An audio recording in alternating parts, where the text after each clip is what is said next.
We are Black Fork. We are Arizona.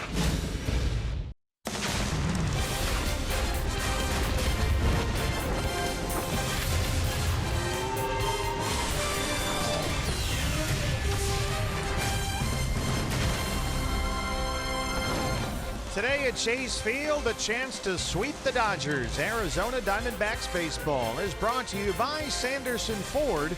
And the theme today, it's not beat LA, it's sweep LA as the D-backs look to take all three in this series.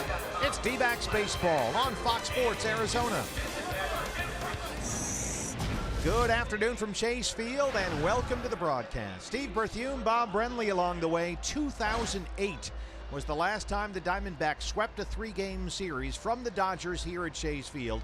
But a chance to do that today, Bob, and if it's anything like last night, David Peralta will be leading the offensive charge. No doubt about that. David Peralta's had multi-hit games in 4 of his last 5 starts, and it started against Brandon McCarthy down in L.A. on that last road trip, a 4-hit game that particular day. You see the numbers for the last 5 games. We actually saw it coming a little before that. He started to have better at-bats, but wasn't getting the results. Lately, he's been getting big-time results. First Diamondback ever with 4 doubles in one game last night. Former Diamondback Brandon McCarthy's on the mound for L.A. And for the D-backs, it's Shelby Miller who looks for his 3rd win this year. Pitched into the 8th inning last time out against the Padres, surrendered only 4 base hits, pitched around a couple of leadoff walks in that ball game, but what a difference a year makes for Shelby.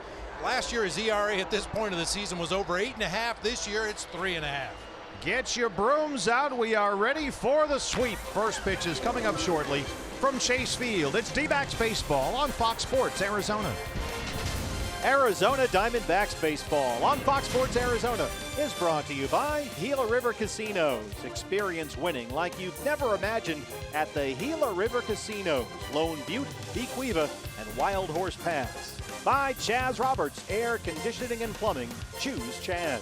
By Oregano's. Step up to the plate for a guaranteed home run at Oregano's, your neighborhood pizza joint.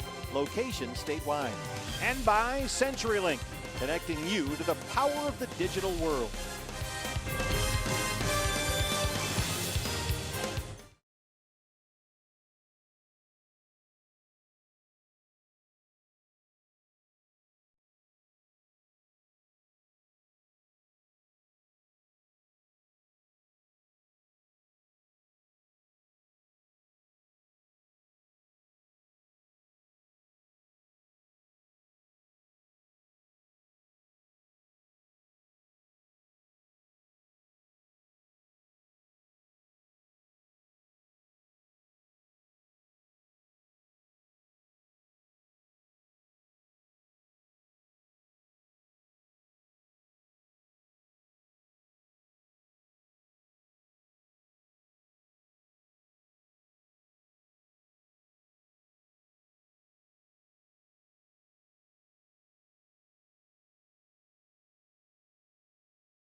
Arizona is brought to you by your Valley Honda dealers, where you get more standard features for less money. By Jack in the Box and the Jumbo Jack, a home run for your mouth. By Gigablast Internet from Cox. Welcome to the Gig Life. And by State Farm. State Farm is here to help life go right. Talk to an agent today or call 1-800-STATE-FARM.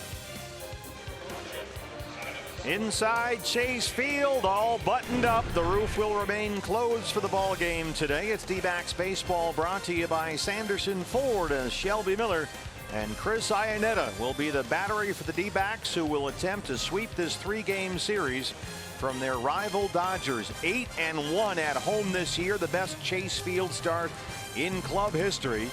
And they'll try and close out the first series of this homestand by sweeping Los Angeles for the first time here in a 3-game set since 2008. Jake Lamb and company pouring it on last night.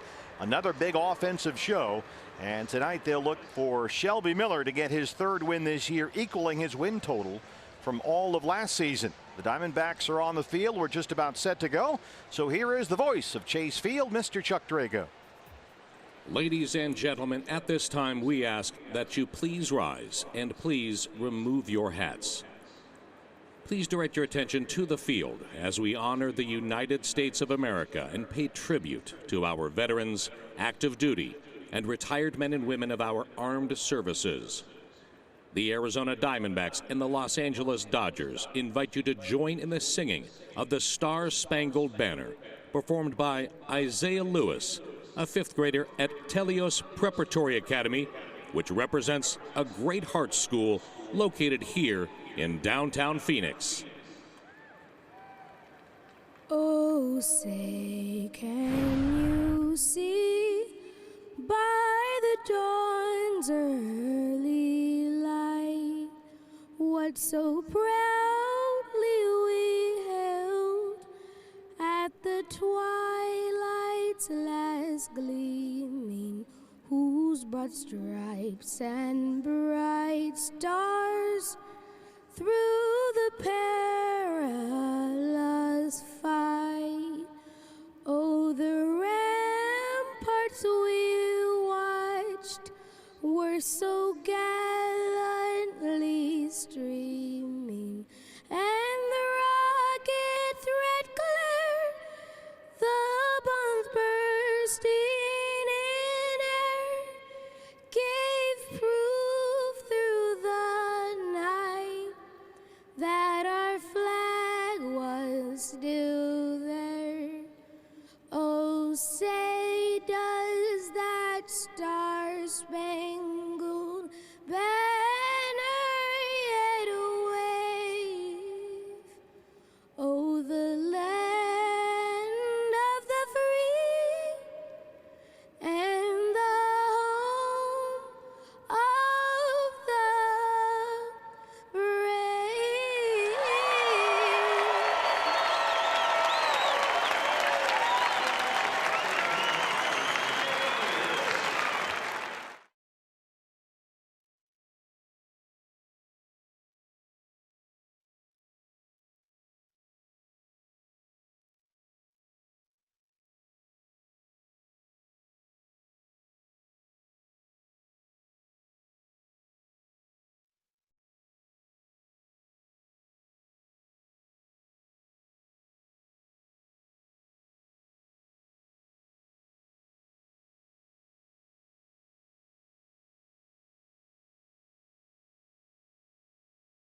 look for their 5th consecutive win over Jock Peterson and the LA Dodgers. Here's the lineup for Dave Roberts Ball Club here today. A lot of the lefties had the day off yesterday against Robbie Ray. At least they didn't start in the ball game. Not the case today. Jock Peterson leads it off in center field. Corey Seager at shortstop. Justin Turner down at third base. Veteran Adrian Gonzalez at first base. Yasmani Grandal behind the plate. Andrew Tolles will be in left field with Yasiel Puig in right. Chase Utley at second base and right-hander Brandon McCarthy on the mound. Your Ram truck starter for the D-backs, the righty Shelby Miller, off to a very encouraging April. Shelby today going for his 3rd win this year. That would equal his win total from all of last season. Mentioned his outing against the Padres last time. 1, 2, 3 innings in both the first and the second. He did pitch around some leadoff walks in the 3rd and 4th inning, but really was on top of his game against that Padres team. Second time in this series that Jock Peterson has hit leadoff for LA. D-backs have the shift on, and there's strike 1. Peterson 213 with a homer. 0 for 4 with 3 strikeouts last night. Overmatched against the lefty Robbie Ray. Interesting, Andrew Tolles might seem a logical leadoff candidate. He's hit a leadoff home run this year for the Dodgers, but Peterson's at the top of the order today, and Tolles bats 6th. And he's taken some big wild swings in this series so far, and Shelby's ahead of ball and 2 strikes. There's Andrew Tolles. I think that describes Jock Peterson's entire baseball career. Taking big wild swings. He's lost the face mask on the batting helmet because he's not facing a left-hand pitcher. And he gets into one, though. Right field corner, Peralta runs it down. Let's take a look at the Diamondbacks defensively. Our eye on defense, brought to you by Nationwide Vision Centers. A couple of changes today for Torey Lovullo. Daniel Descalso getting a start in left field. Jeremy Hazelbaker in center. We just saw David Peralta make that catch heading toward the right field line. Jake Lamb and Nick Ahmed on the left side of the infield. Brandon Drury, Paul Goldschmidt on the right side. Chris Iannetta doing the catching today for right-hander Shelby Miller. Yeah, no A.J. Pollock in the lineup. No Yasmani Tomas. No Chris Owings for Torey Lovullo. Here's Corey Seager back at shortstop. 299 and 3 homers. Those 14 RBIs leads the Dodgers.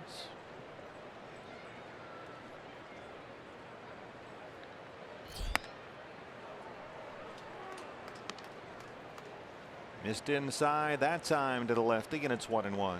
Seager had a 3-hit night Friday, including a home run in his first at bat against Taijuan Walker, but was hitless in 2 at bats last night.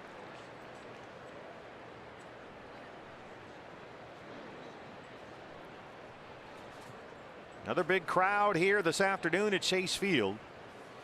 Nearly 37,000 in here last night as the Diamondbacks beat up LA 11-5. They won Friday's game 13-5.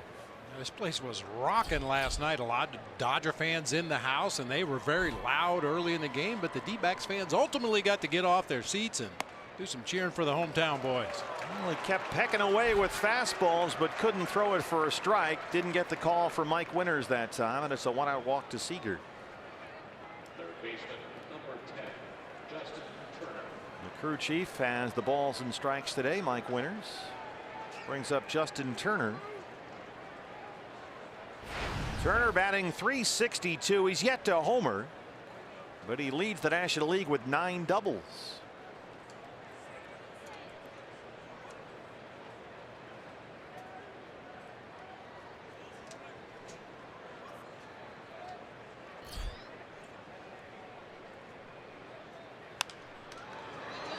That's headed toward the seats and out of play. 2 more hits for Turner last night. He starts today's game with an 8-game hitting streak. One of the biggest plays in the game last night was J.J. Hoover in the 6th inning with the bases loaded after walking in a run. Struck out Justin Turner with the bases full to end the inning. After the Dodgers had scored 3 times in that inning. Dodgers grounded into 3 double plays last night, one by Justin Turner and a couple by Yasiel Puig, including a 5-4-3 to end the ball game last night. He's one of those ground balls right now.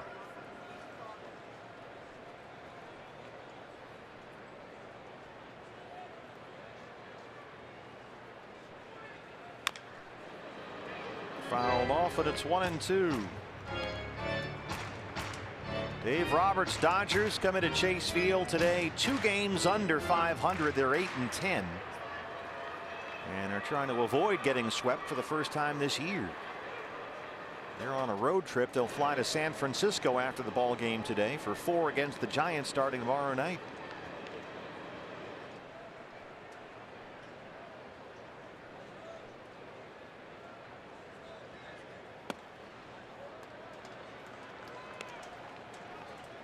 Well, Shelby so far 13 pitches, more balls than strikes. He was very careful with Seager, fell behind and walked him. Even with Turner 2-2 with Gonzalez on deck. Chris Iannetta behind the plate today.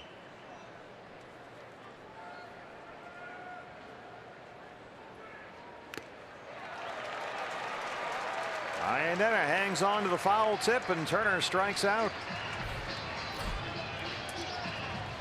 Well, the Dodgers have scored in the first inning in both games of this series so far, so it'd be nice to put a 0 up there to start for a change. A good cutter for strike 3 right there to Justin Turner. It's kind of a feel pitch for Shelby Miller. Sometimes he really feels it, command it on both sides of the plate. Other times it kind of gets a little bit bigger, looks more like a slider, a flat slider. That was a good one to finish off Turner. Threw a lot of cutters in that start against the Padres last week. Here's Adrian Gonzalez. Gonzalez sitting 263. Had a pinch hit RBI single last night. Was 0 for 4 with a couple of strikeouts in starting Friday's ball game.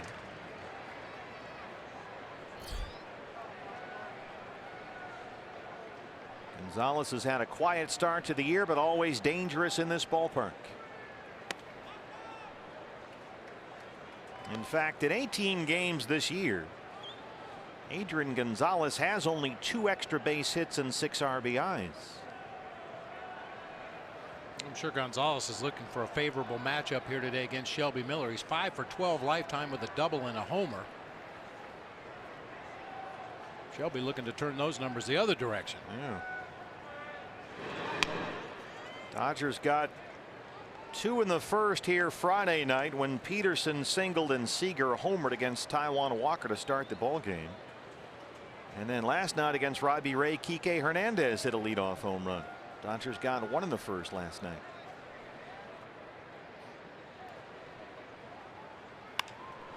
There's a little bloke, Lamb giving chase, and it drops in. No stop Seager at third. He blooped one into no man's land up the left field line. Third double this year for Adrian Gonzalez. An accidental shift beater right there. Jake Lamb, the only defender that even had a chance at that little floater down the left field line. Nice diving attempt. Unfortunately, it drops for a double. Got to go to work on Yasmani Grandal with a couple guys in scoring position and 2 outs. The switch hitting catcher batting 5th today. 250 with 2 homers. Grandal did not play last night. Doubled, walked, and scored a run in the series opener on Friday. A dangerous power hitter from the left-hand side.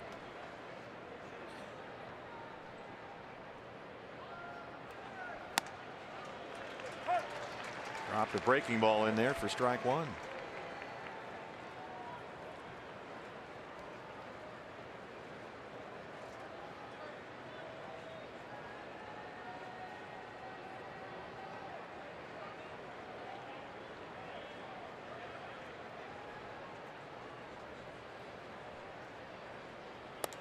Very important for Shelby to stay ahead in counts against left-hand batters.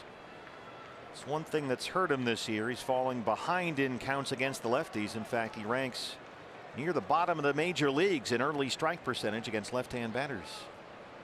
Mike Butcher, the pitching coach.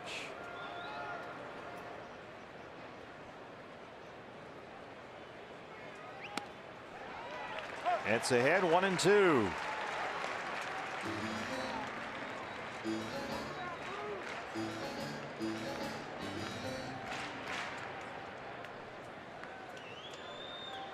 Corey Seager at third, Adrian Gonzalez at second, 2 outs. A ball and 2 strikes to Yasmani Grandal. A 20 pitch first for Shelby. Yeah, you'd like to end this inning quickly, obviously, to keep that pitch count down. 21, 22 pitches, you can probably survive a 22 pitch first inning, but you start getting up to 25 or 30 pitches to get out of that first inning, it's going to shorten you up on the other end. Especially throwing all these high leverage pitches early in the ball game. 2 on and 2 out.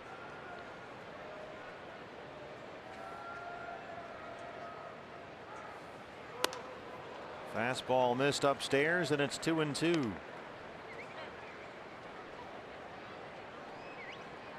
Kind of a funny setup by Yasmani Grandal. I've always heard to release tension in your neck, you drop your shoulders and relax. If you watch him right before Shelby throws the pitch, he's got that right shoulder pinned up against his right ear.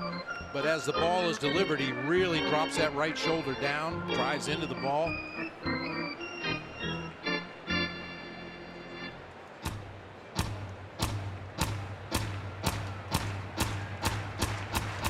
Addison Russell, the shortstop for the Cubs, is another guy that does something similar at the plate, where his shoulders are kind of hunched as he's waiting on the ball to be delivered, but then drops down into a good hitting position. Called strike 3. Shelby Miller gets 2 strikeouts in the inning and strands 2. Diamondbacks coming up.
He's been very good so far.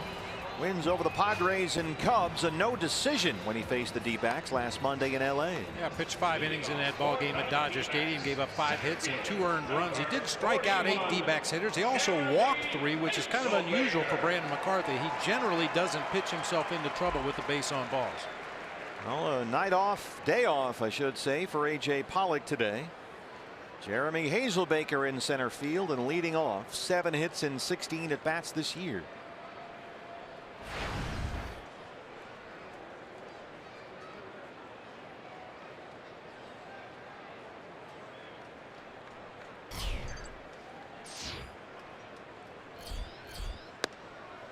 Well, Brandon McCarthy will do that a lot. He's a strike thrower. He's in the strike zone a great deal, especially on the first pitch of the at-bat. He likes to get ahead.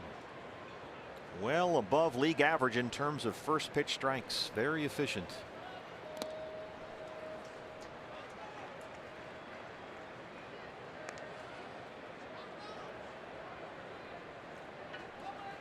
Hazelbaker has made 2 previous starts for the D-backs this year. Had a 3-hit game here against Cleveland. Started last Saturday at Dodger Stadium, went 0 for 3. That's tap foul. 1-2 on Jeremy Hazelbaker.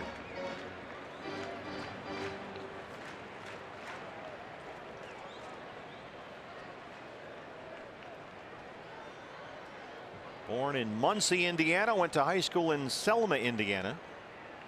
Played his college baseball at Ball State.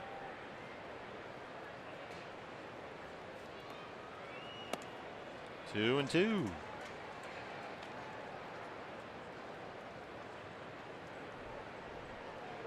Brandon McCarthy, now 33 years old. The red hot David Peralta on deck.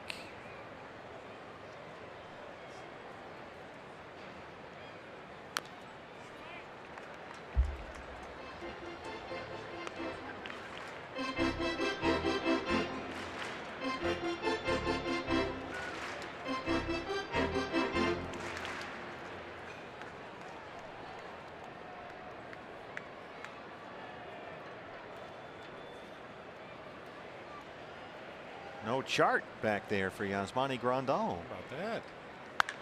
Hazelbaker hits one high in the air. Right field, playable for Puig. Time now, BB, for your Valley Honda dealers. Key to the game. Well, we mentioned that Brandon McCarthy pitched against the Diamondbacks at Dodger Stadium, and they had some opportunities early. Let's get some early runs today. You think back to that game at Dodger Stadium. A.J. Pollock led off with a base hit, was thrown out trying to steal at second.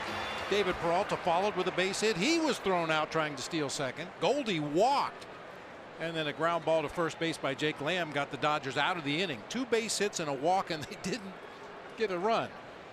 Dodgers have the shift on for Peralta. And also, with that Dodger bullpen as banged up and abused as they've been the last couple of nights, I'm sure Dave Roberts would like to stay out of that bullpen, but some early runs might force him to go to that bullpen. Old David Peralta absolutely smoking hot right now. 12 hits in his last 23 at bats as he steps in here, coming off a franchise record 4 doubles in last night's game. He's got 6 hits in the series.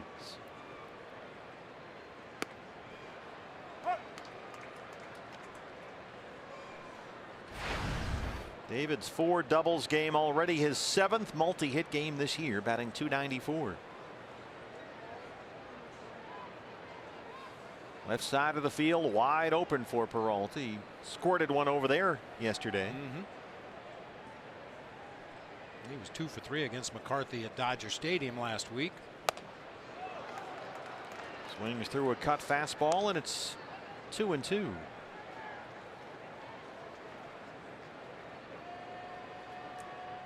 As Bob mentioned in our open, Peralta has had at least 2 hits in 4 of his last 5 games.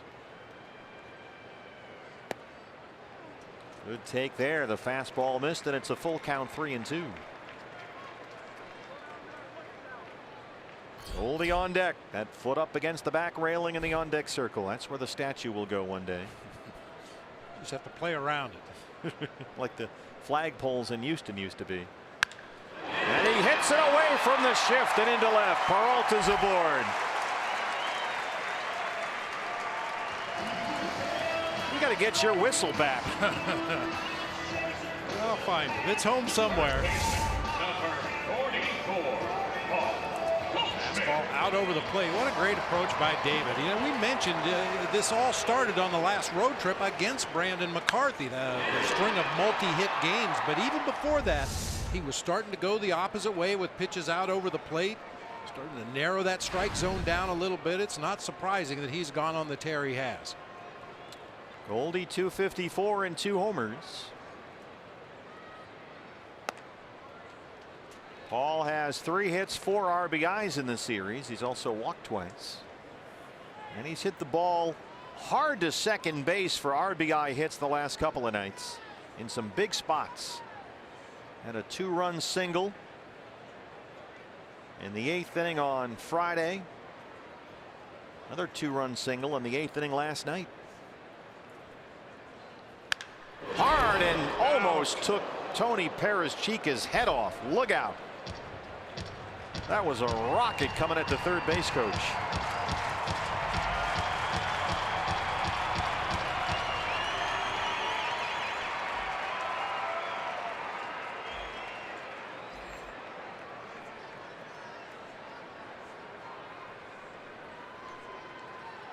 Now he's got the cheat sheet on. Oh, kind of buckled him a bit. Very slow curveball, and it's 1-2.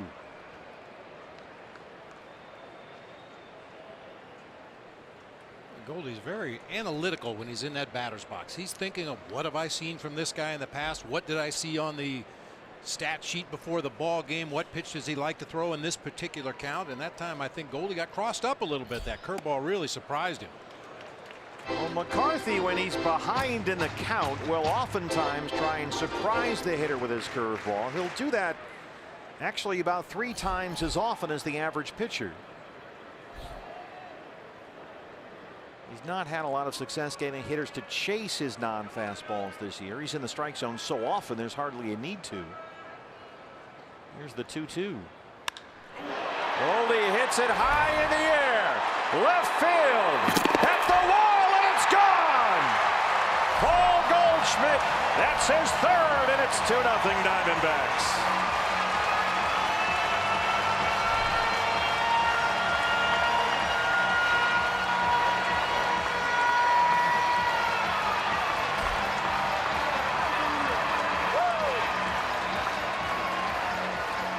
Got just enough of it to get it over the glove of Andrew Toles. That's what you get for surprising me with a curveball. He tried to come inside with a 95-mile-an-hour heater. Goldie got it high in the air to left field.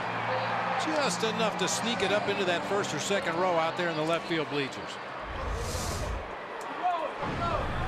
Jumbo Jack, a free Jumbo Jack tomorrow with a purchase of a large drink from our friends at Jack in the Box. The 3rd time in this series the Diamondbacks have hit a 1st-inning homer.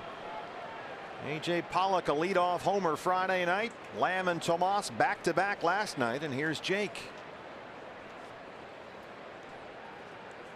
And BB, they apparently were listening to your Valley Honda dealers. Key to the game. I love it. Lamb 290 now with 4 homers. 18 RBIs, 3rd most of the major leagues. Dodgers have the shift on, and Jake is down 0-2. 6 first-inning homers in a 3-game series combined for both teams. Been a trend.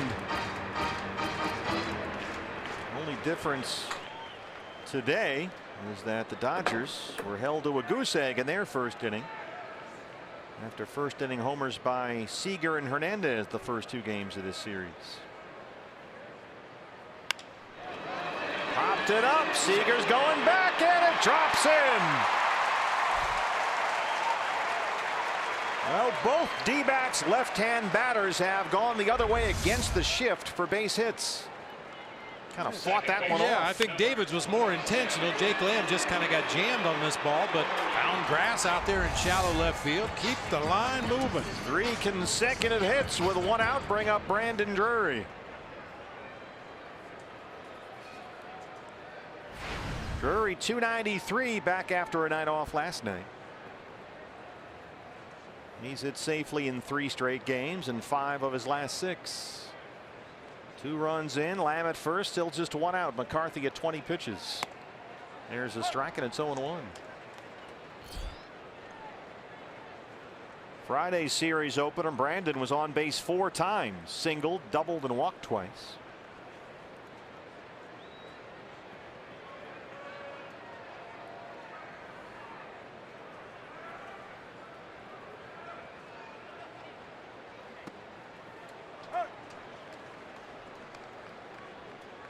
Another slow curveball from Brandon McCarthy.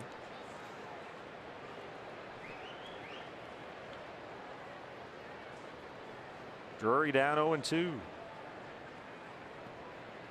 And Monty Grandal behind the plate. Check that chart.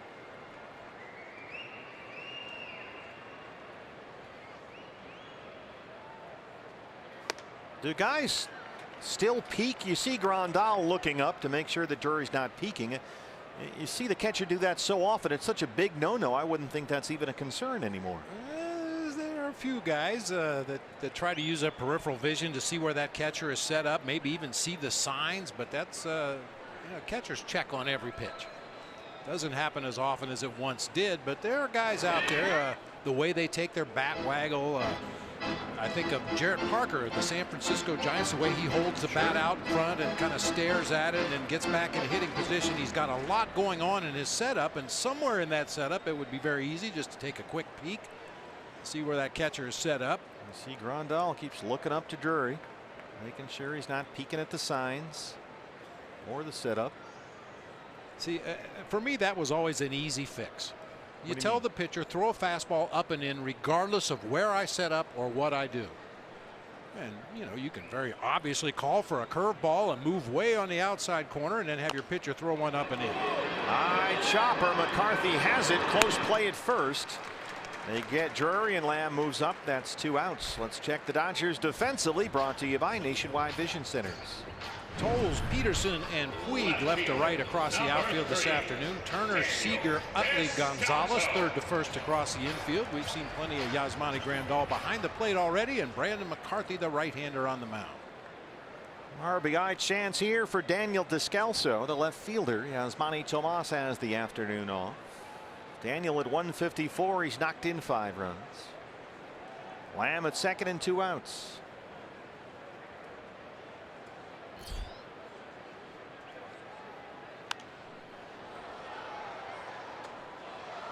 Descalso 0 for 2 with a walk last night. Batted twice in that big 8th inning on Friday. Had a bases loaded walk and an RBI double. That's a pretty good inning. Shelby Miller stake to a 2-0 lead. Big strikeout of Yasmani Grandal with a strand, men at second and third in the top half of this inning. Descalso down 0-2. Daniel Descalso, his 3rd start this year in left field. And already so far he's seen time in left field, second base, first base, third base. He's played all over.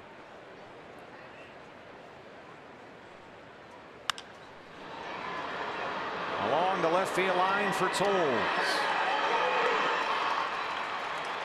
Paul Goldschmidt gets the Diamondbacks the early lead. Goldie's 3rd of the year. That one is Goldie gone. It's 2-0 Diamondbacks after 1.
Lead as we head to the second with Shelby Miller on the mound looking for his 3rd win in just the 3rd week of the season. You'll remember last year Miller had just 3 wins total.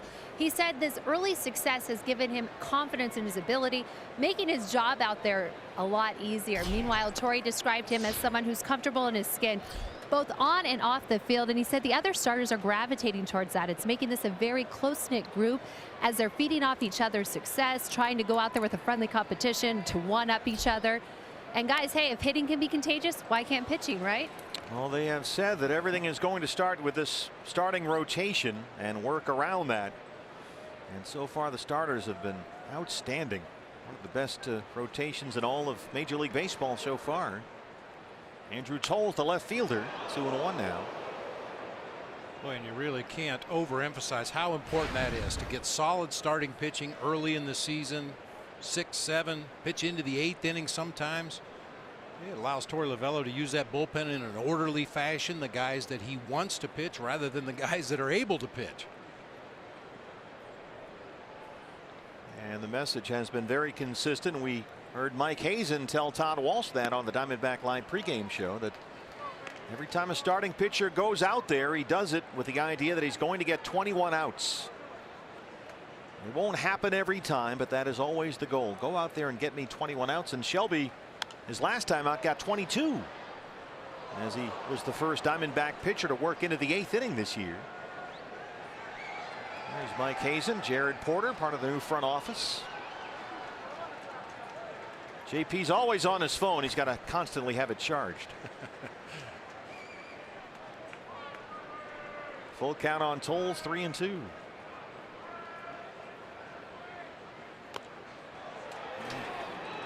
Just did get a piece of that one on the check swing, deflected it away from Chris Ionetta's mitt, couldn't hang on. He'd like to steal this strikeout right here. You see it just kind of rattled around the fingertips of that catcher's mitt and dropped harmlessly to the ground. Throw at least one more pitch here. Backdoor cutter. Second walk of the ball game issued by Shelby Miller. Toles aboard to lead off the second. That brings up Yasiel Puig. Right fielder, number 66, Yasiel Puig.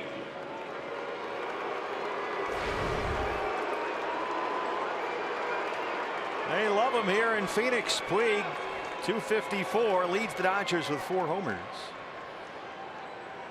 And is 1 for 8 in the series. He had a single in last night's ball game. Toles, good speed at first.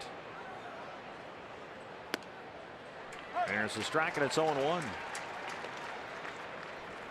Puig, after a hot start, has cooled off.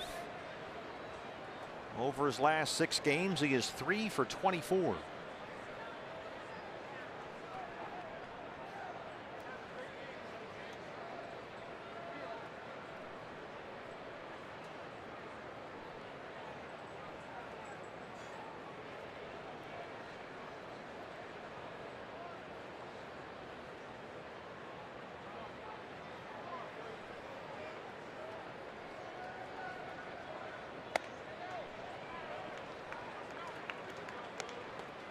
Yasiel Puig wrote last week that he's starting to finally realize there are a lot of people that care about him and his success. He's got people that pull for him, and it's taken a while, but he's starting to figure that out.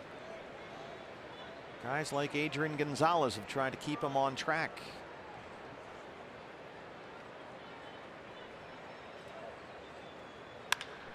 Double play ball. Amen.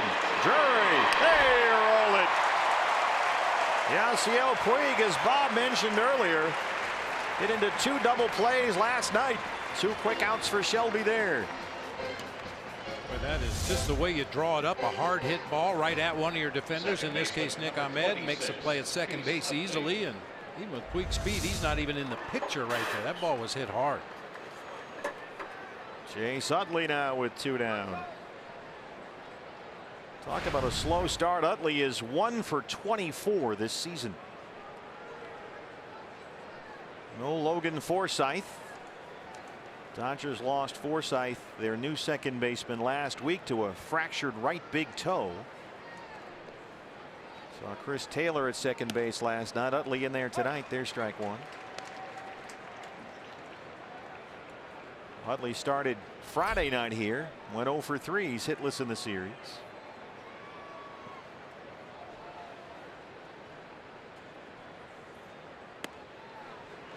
You get the feeling until Forsythe comes back, it's probably going to be a straight platoon at second base. Chris Taylor's done a nice job, especially against the Diamondbacks, and Chase Utley, a left-handed bat, will see most of the time against right-handed pitchers.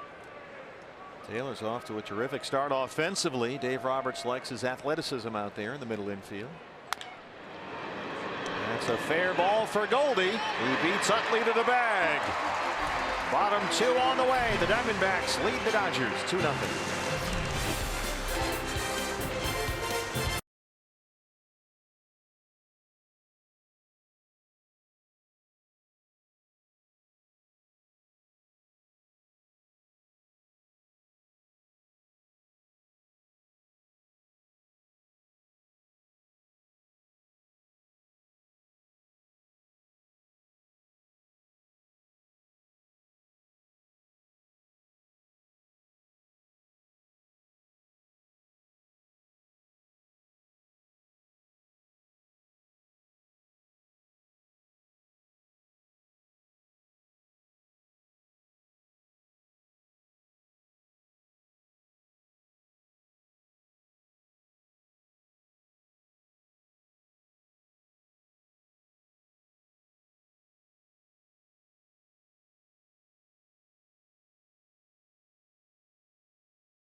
Nothing. Time for the Coors Light Cold Hard Facts.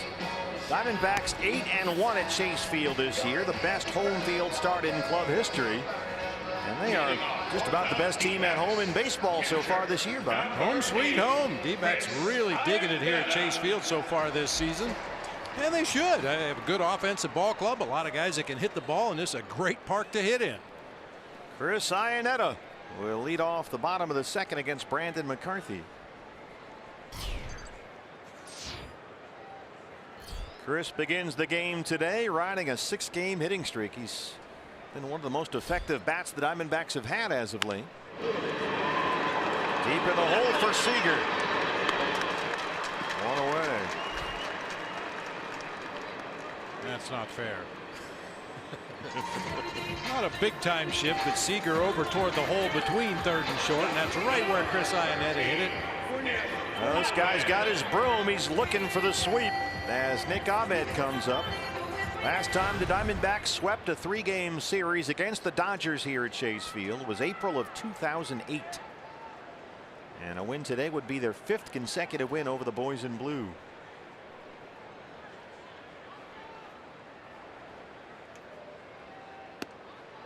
Buckled him with that big breaking ball on the first pitch. That has become a McCarthy trademark. Likes to get ahead, well ahead of league average in terms of first pitch strikes.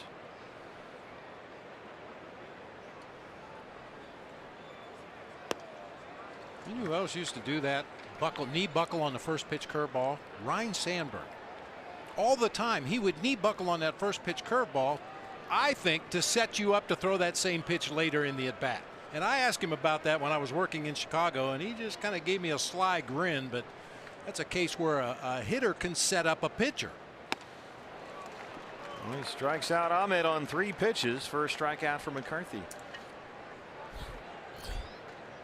Oh, didn't Hank Aaron always used to swing at terrible pitches or no, miss really hittable pitches, trying to get the guy to throw to him again? Now that's the story Dusty Baker used to tell. I'm not sure if I believe that or not. You know, it's a good story. You know, foul off a fastball right down the middle early in the game, hoping to get the same pitch later in the ball game and hit it out of the ballpark. I think Hank just hit him out of the ballpark whenever he wanted to.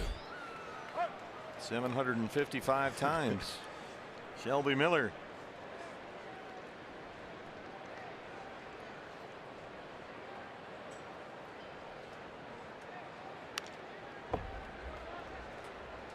Heard Kate talking about the camaraderie among the Diamondback starting pitchers. A lot of that has to do with how they perform in the batter's box.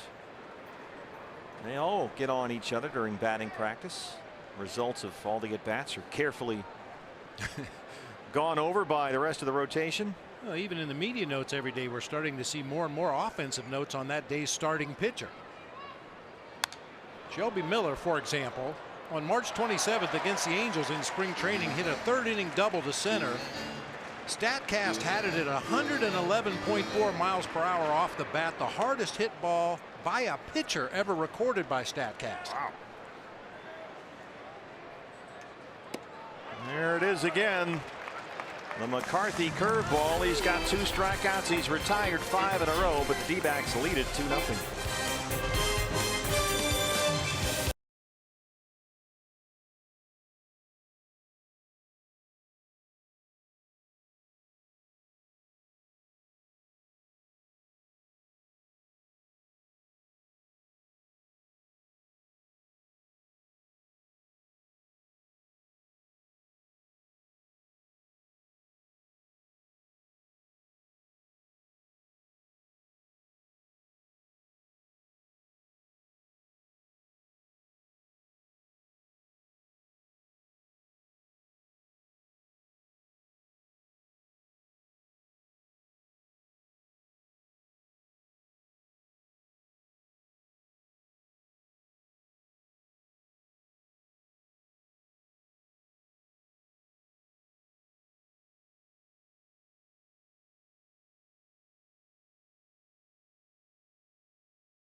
Early 2-0 lead as we head to the top half of the third inning. Time to take a look back at this day in baseball history, brought to you by Geico. How about this one? Fernando Tatis becomes the only player in Major League Baseball to hit 2 grand slams in the same inning. Whew. Cardinals put up 11 in that inning against the Dodgers in Chan-Ho Park. Party like it's 1999. Brandon McCarthy, the pitcher, leads off the third against Shelby Miller. Chan-Ho Park had a pretty good run. Yeah, he did. Brandon McCarthy, a career .061 hitter.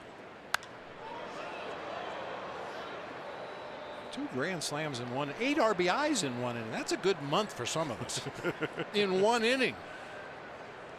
Of course, the big question is, how do you let the same pitcher face the guy twice with the bases loaded in the same inning? White flag was up. Yeah.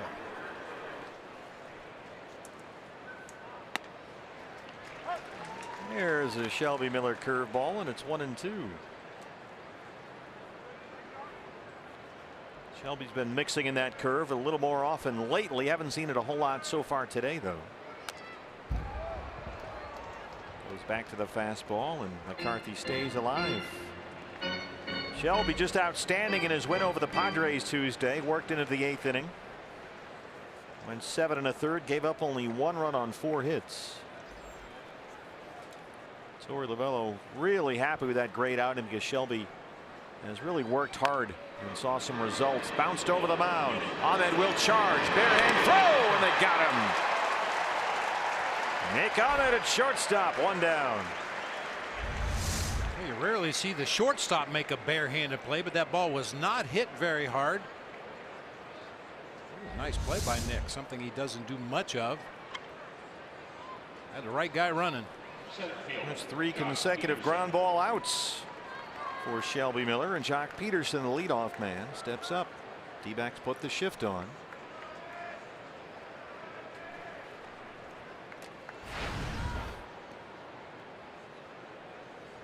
Drury backs up at second base. Ahmed goes out into short right field. Jake Lamb will come in on the grass about a step at third.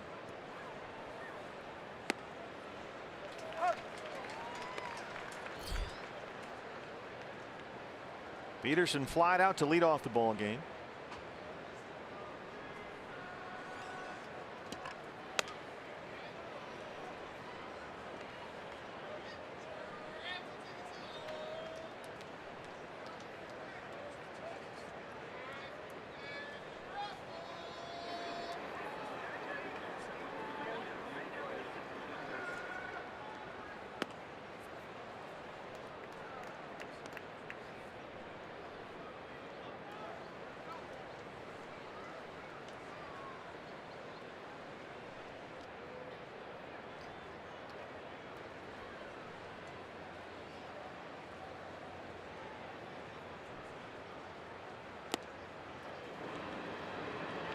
Peterson able to check his swing. It's 3-1 now. Corey Seager walked his first time up, is on deck.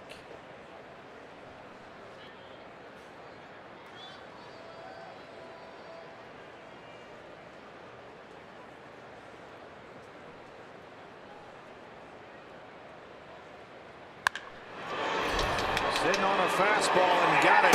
Hammers it into the corner.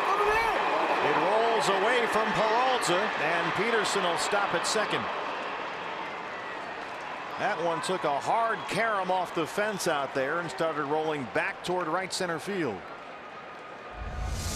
We really have to avoid these 3-1 counts, especially against a guy like Jock Peterson, who gets everything started early. He winds up along with Shelby Miller looking for something to pull hard to right field, and that time he got it. Third double for Peterson. He's at second with one out for Seager.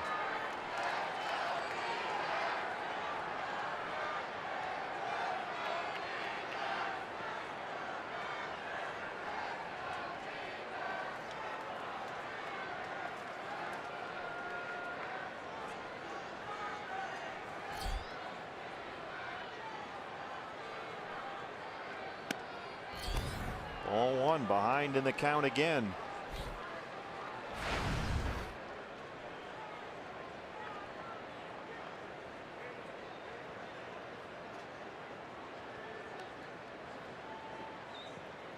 Shelby had pretty good fastball command at San Diego last week. Throwing that short cutter, getting some easy outs with it. Command has not quite been there so far today. Seager just gets a piece of that one. And it's 1-1. Yeah, before that last delivery, he'd thrown 11 cutters in the game, only 4 of them in the strike zone. The curveball, 6 out of 10, so kind of struggling to find those off-speed deliveries. Well, as he just learned with Peterson, and as we mentioned before, he's got to avoid getting behind in counts against these left-hand hitters. That's where he can really set himself up for trouble. Fastball inside, missed, and he's behind 2-1.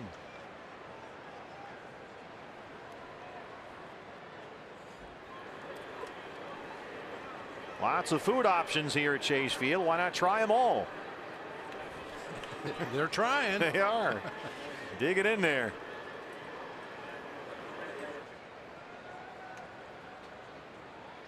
Play on at second. Ahmed sneaks back in there.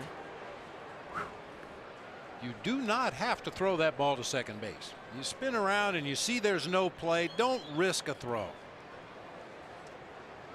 Yeah, when you look back there, you've sort of made your point.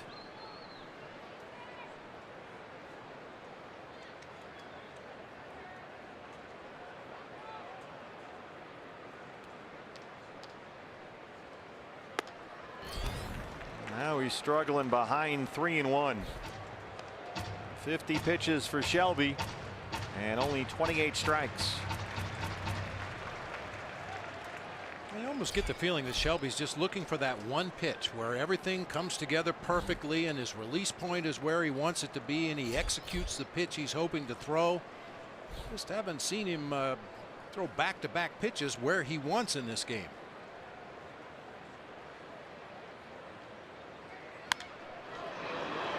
That's going to get in the seats behind the D-back dugout, and it's a full count, 3-2. And we've kind of seen that switch go on for a number of the Diamondbacks. You know, Robbie Ray kind of scuffling along, just couldn't seem to find the zone consistently, and all of a sudden, boom, the light switch goes on, and he's attacking opposing hitters. Peterson at second after a 1-out double. Full count on Seager, 3-2 with Turner on deck.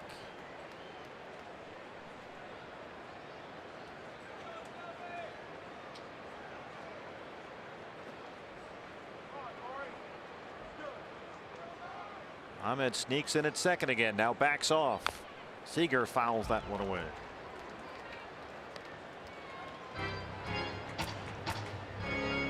Of course, what you're able to do on days like this when you don't have your best stuff and you don't feel everything coming out of your hand perfectly, that's going to determine your season at the end of the year. What do you do on days like this?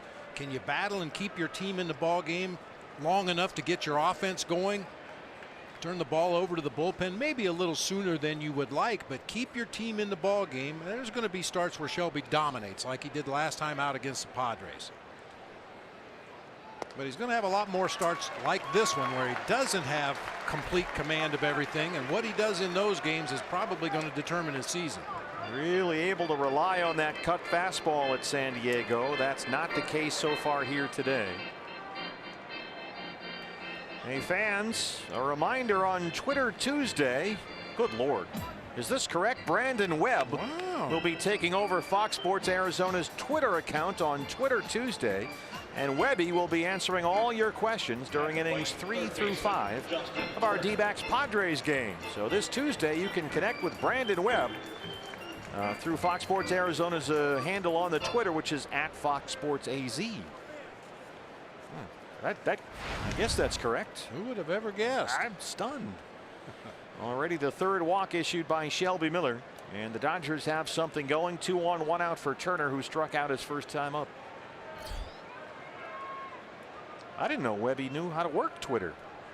His phone runs on coal, so I didn't think he did True. either. One of those things where you wind it up.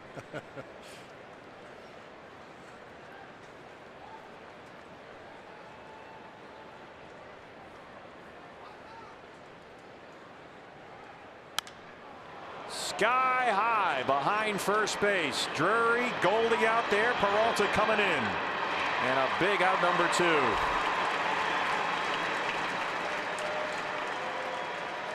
It's amazing how many times that pop-up priority drill comes in during the course of major league games.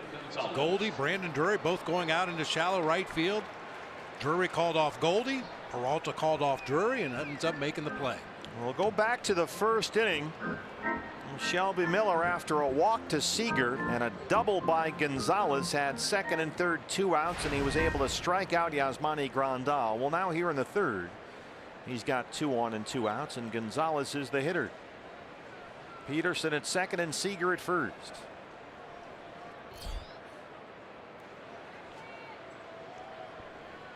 Brandon Drury well back on the outfield grass at second. Fastball up, and it's 1-0. Now Ahmed will come running in. He wants a word. Here's a look at how deep Brandon Drury is at second base. Hazelbaker in center, a couple of steps over toward the pool. Goldie well behind the runner at first.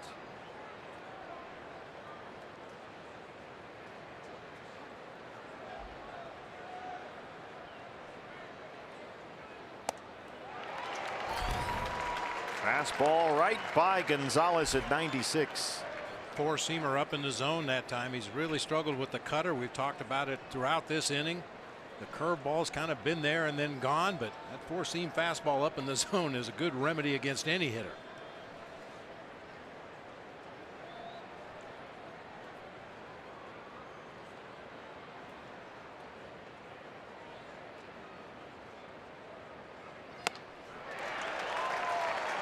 Went right back to it. A strike away from stranding 2 more.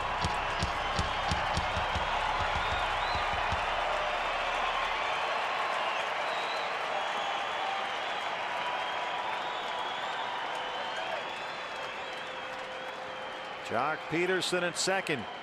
Corey Seager at first. 2 outs, a ball, and 2 strikes on Adrian Gonzalez. Got him! 96 up, and Shelby strands 2. It's 2-0 Diamondbacks.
You want to take a look at our State Farm combo. The guy right there on the left. Watch Chris Iannetta behind the plate. He's going to get a thumbs up. Yeah, we're going to throw a high fastball here. Very subtly pumps his fist. Come on, come on, give me another one of those. He had thrown 2 high fastballs by Adrian Gonzalez. Pounds his glove. Give me one more. And Shelby Miller rears back and blows it right by a really good major league hitter. That's our State Farm winning combo. That was cool. That is really cool. Yeah. And it's very subtle. You know, you're not clapping his hands or waving his arms. Just a little fist pump here. Pound your glove a little bit harder. Well, what I liked about it was, okay, you just blew him away with that high fastball. The sign for the pitch was a thumbs up, right? Just give me another one of those. Give me another one of those. Hazelbaker to lead off the home half of the third against Brandon McCarthy. That's good stuff.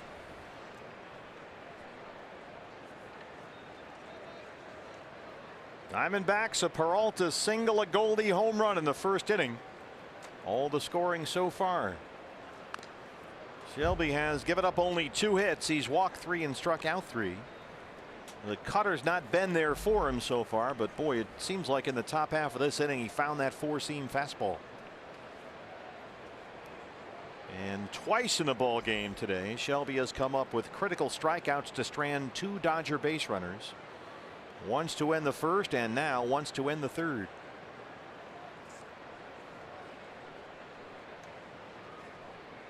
LA so far has stranded 4.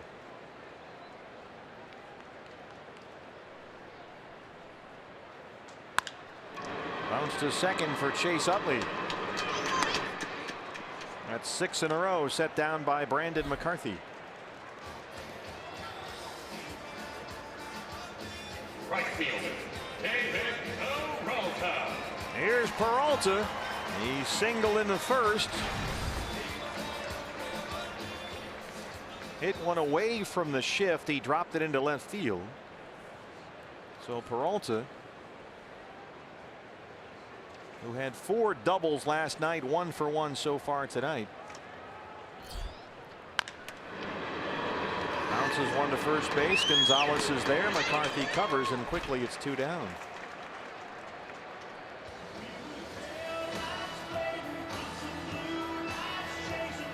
Paul Goldschmidt now. First baseman, Paul His home run in the first is 3rd of the year.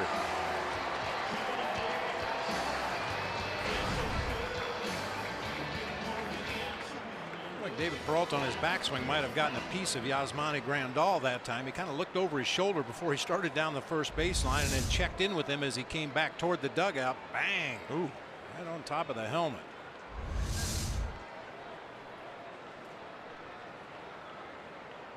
Well, why wouldn't you want to be a catcher? This was Goldie in the first. Art Cox, high speed highlights, high and deep.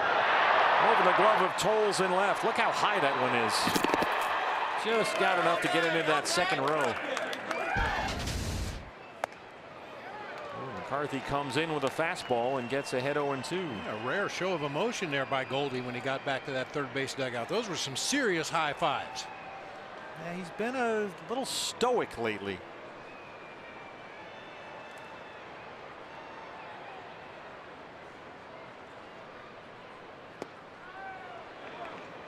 Yasmani Grandal, as he does every time, appeals to the wrong base umpire. It's become a thing. It really has. I asked Joe Davis and Oral Hershiser about it, and they said, yeah, it's kind of started this year, but every time he appeals on a check swing, he goes to the wrong base umpire. I think it's because he switch hits and he gets confused. But he does it almost 100% of the time. Never seen that before.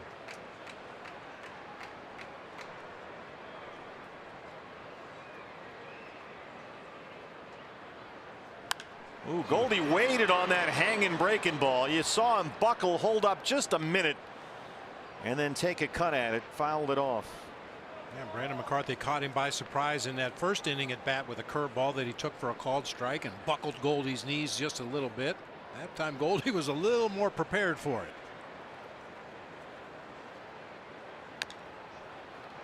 Goes back to the fastball and gets a piece. It stays 2-2. McCarthy's done a good job of mixing in that curveball so far. He's set down 7 straight. Got 4 ground ball outs. Jake Lamb, who singled his first time up, is on deck.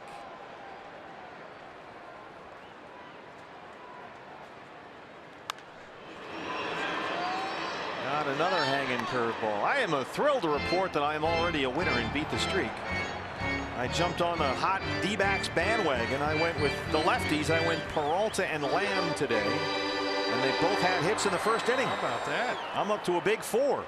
I'm still waiting. I had Peralta today as well, and initially had A.J. Pollock, and when I saw he wasn't in the lineup, I scratched him in favor of Will Myers against Jeff Samardzija today.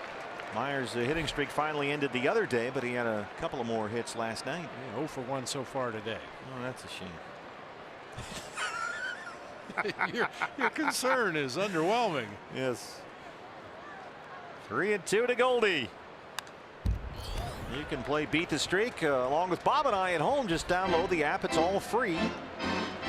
Just go to the app store on your phone, type in Beat the Streak, download the app, and try and put together a hitting streak. Pick 1 or 2 batters every day. You can pick any batter on any team at any game.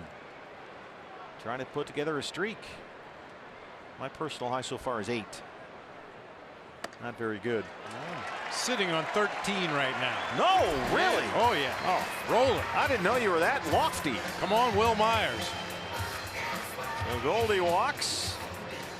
First walk issued by McCarthy, and here's Jake Lamb. No, I stand corrected. I don't even know my own picks. I had Will Myers, scratched him in favor of Charlie Blackmon. Let me check on Charlie Blackmon. Boy, you and your staff. I know your staff is making the picks. That's what's really embarrassing. Well, the Rockies have an 8 spot on the board, so I'm betting that Charlie Blackmon's got a knock. Indeed, he's got 2. So I'm up to 15. Congratulations. 15. Yeah. Yeah, the Rockies are up 8-0 on the Giants. Giants got pounded at Coors Field yesterday. It was a long day for Matt Moore. Kyle Freeland, the rookie's having another good start. He's working on a shutout so far for the Rockies. 8-0 in the 7th. Padres lead the Marlins 1-0. They're in the 2nd at Petco. That's fouled straight back.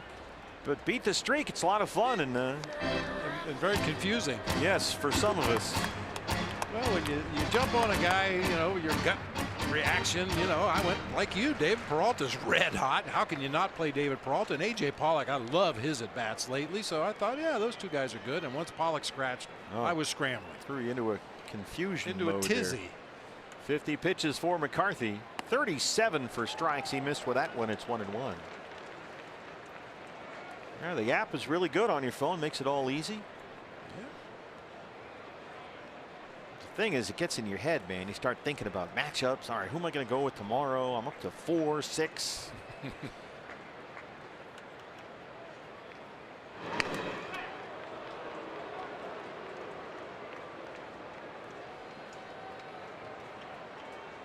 Brandon McCarthy talking to Oral Hershiser before the game.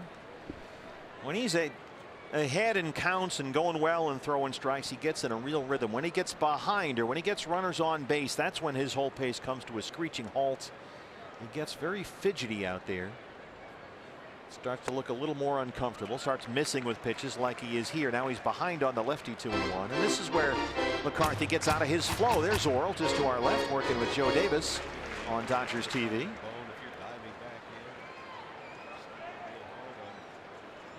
That's the voice of Rick Monday doing Dodger radio just down Radio Row. Is he a ventriloquist? Apparently. There's very little that Rick can't do. Lamb hits one high toward the right field corner. Just missed it.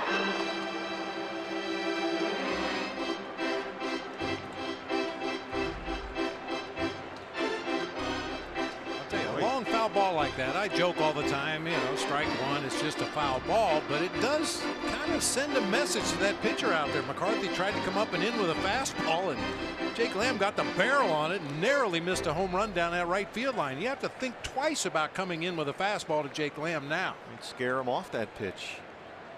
What's it say on the chart?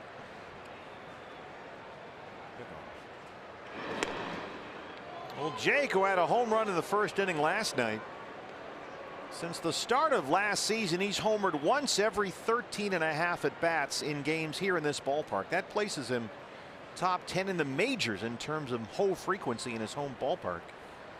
So this has been a good fit for him. McCarthy stays away from the fastball, gets the strikeout on the curve. That's his third. D-backs lead it 2-0.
That one Dodger guy in the back.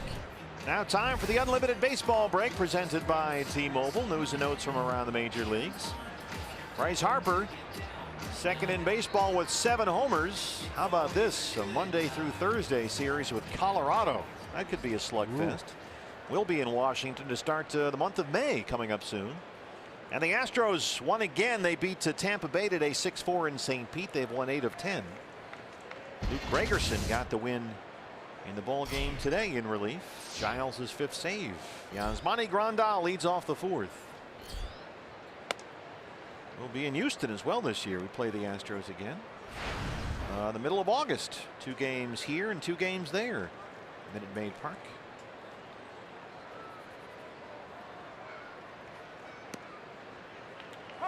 Shelby curveball dropped it in there for a strike.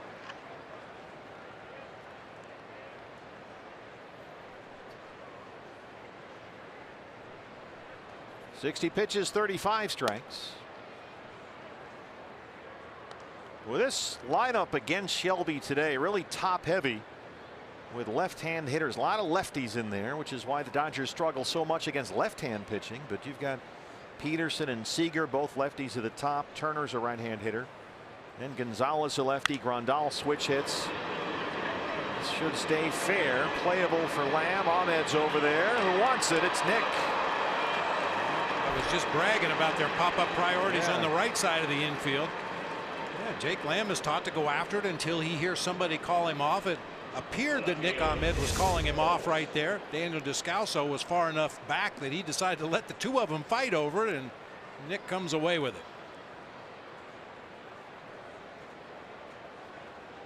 Well, bullet dodged that time. Brings up Andrew Toles. Another left-hand bat in this lineup against Shelby Miller. And Toles squirts one the other way. Dunks it into left, a 1-out single. Just the 3rd hit for the Dodgers.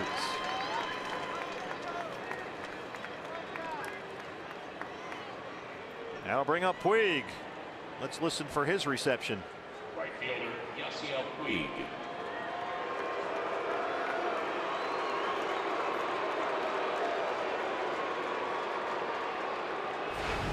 Puig hit into a double play. His first time up in the 2nd inning after twice grounding into double plays in the ball game last night. You know who used to love that? Barry Bonds. Well, Barry, oh yeah, he didn't care if you booed him. Puig hits one in the air, right field. Peralta got a late break, comes in now. 2 outs. The hit king, Pete Rose. He came into Candlestick one time with the Reds and came up to the plate. That customary crouch that he hit out of, and the fans were boo, boo. And he stepped out of the box and told me, "You hear that, kid? That's how you know you've made it." Not that he needed the fans booing him to know that he was going to be a superstar player, but that was kind of funny. What'd you say? Yes, sir, Mr. Rose? Yes, sir, Mr. Rose. I can't wait till they boo me. Well, that didn't take You didn't long. have to wait long. There you go.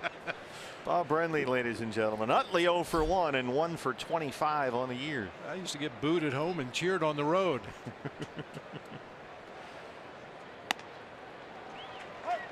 Fastball's in there for a strike. 0-1.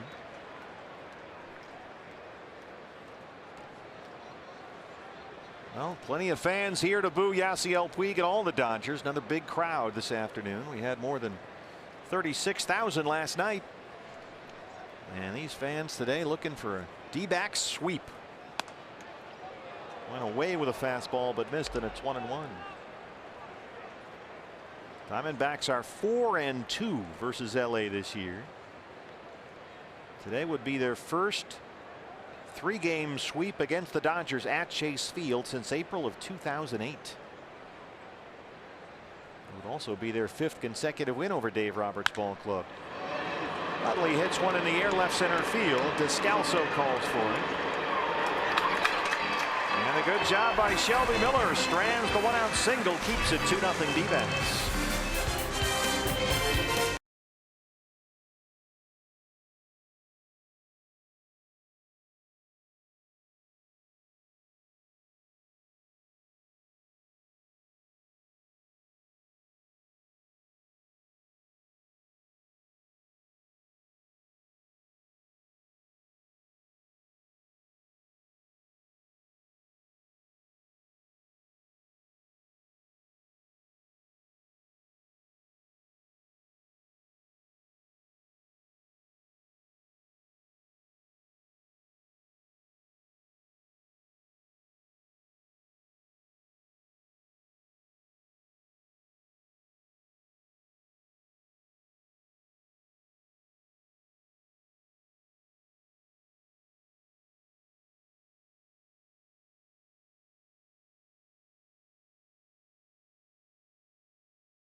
Park with David Peralta on base. It's 2-0 D-backs as we head to the bottom of the fourth. Hey fans, you can join hand-selected judges and Valley chefs before the game this Saturday, April 29th, for the D-backs Burgers and Beer Cook-Off Challenge. Oh, wow.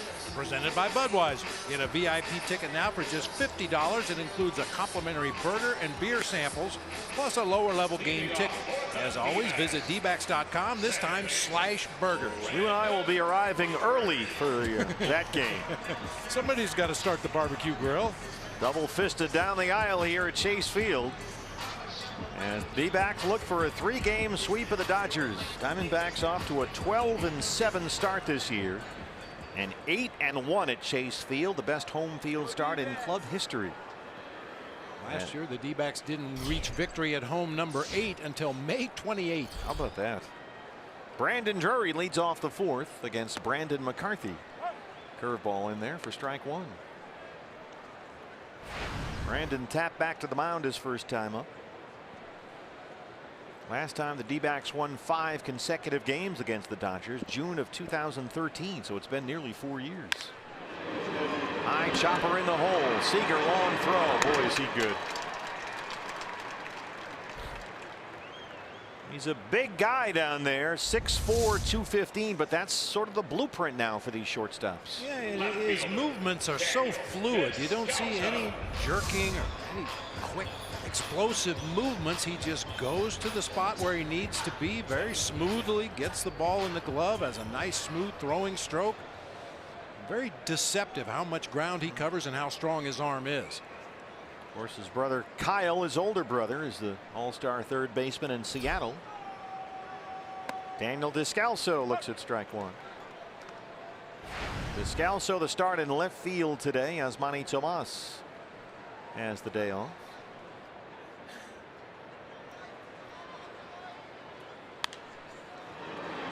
Popped up, Turner at third.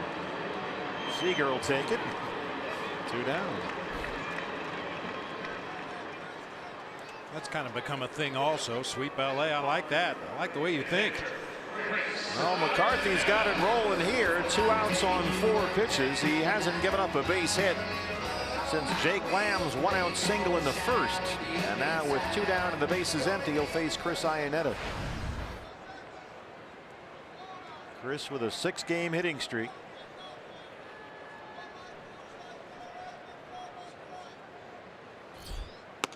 His first at bat of the ball game, Chris hit a ball right on the button, but right where Corey Seager is standing, over there in the hole between third and short. Utley a few steps up the middle of the field, but Seager's the one that really shifts over there on the left side to take away that hole. Just about everything Chris has hit lately has been right on the button. Batted twice in that 9-run 8th inning on Friday night. He walked and scored, and then had a 2-run single. As a pinch hitter, he batted twice in that inning. Don't get the chance to do that very often. 1-2. As Matty Grandal on the previous pitch had to kind of chase a 2-seamer out of the zone. Watch his glove hand. Cross the plate all the way off the inside corner. Ends up back by the umpire. That's how you end up with thumb surgery. Wants it up. Chris lays off that 2-seamer, which breaks in on the right-hand batter from the right-hand pitcher. Is the pitch that McCarthy's made his money on. You start tracking it as a catcher. You start with your fingers up, hoping to frame the pitch on the corner, and then as your thumb drops down underneath, that's when you really get hammered. Ooh, took a close one there. Fastball missed. It's a full count, 3-2. So twice now he's tried to get Chris Iannetta to chase, and twice Chris is laid off.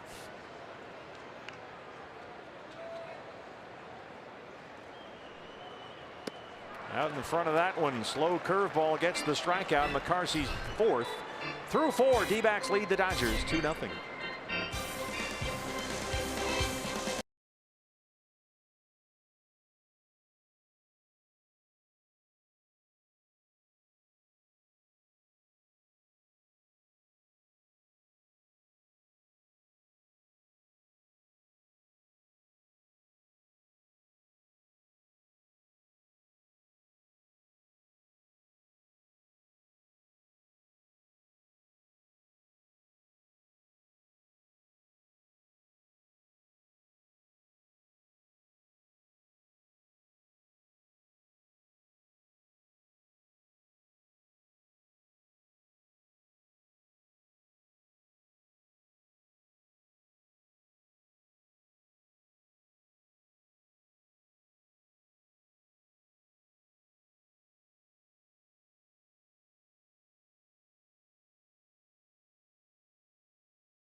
LA Diamondbacks lead at 2-0 as we head to the top of the 5th. Hey fans, we invite you to participate in Gila River game nights by signing up on one of the interactive kiosks located right here at Chase Field during any D-backs home game. Lot to do at the ballpark for all the kids. Another big crowd at Chase Field as the Diamondbacks look for a 3-game sweep of the Dodgers. And pitcher Brandon McCarthy leads off the 5th inning against Shelby Miller.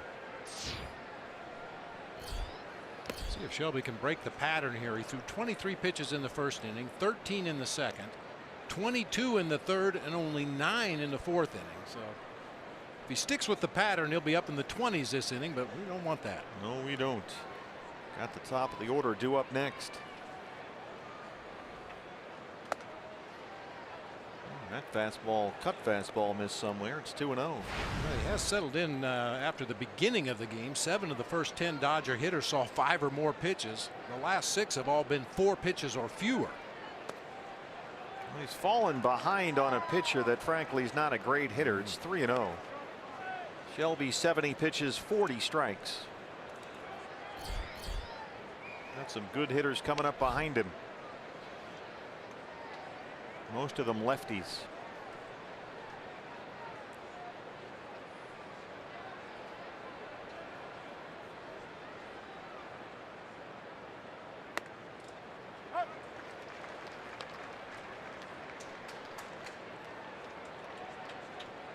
D-backs began play today, half game behind Colorado in the NL West. The Rockies beating up on the Giants again today. It's 8-0 in the 7th inning at Coors.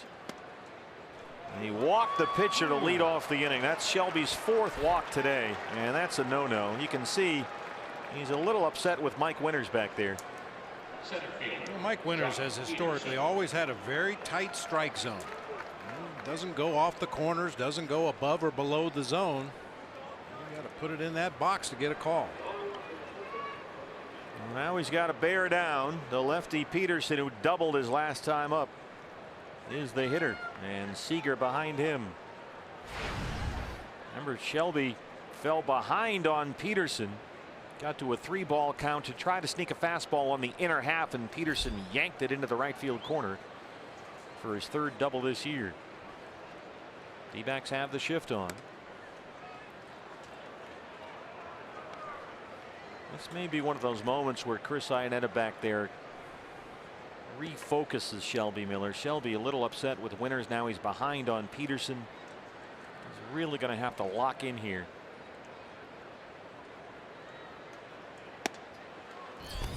Yep, good call. Yeah, it's getting away from him. You can see it. A little frustration. Yeah, get out there and talk to him. Here comes Mike Butcher. Let's hit the reset button here.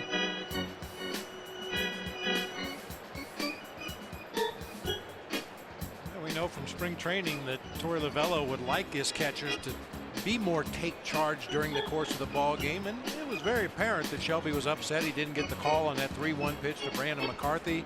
Quickly falls behind a dangerous left-hand hitter, 2-0. As you correctly pointed out, time for Chris Iannetta to get out there, settle his pitcher down, get him back in the zone. And Mike Butcher out for emphasis. Some have an easier ride than others around the ballpark. I'm sailing. Behind on a dangerous left-hand hitter, 2-0.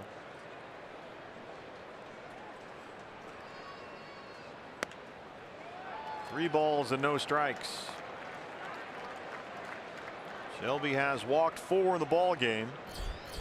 He's only given up 3 hits. Seager's walked twice.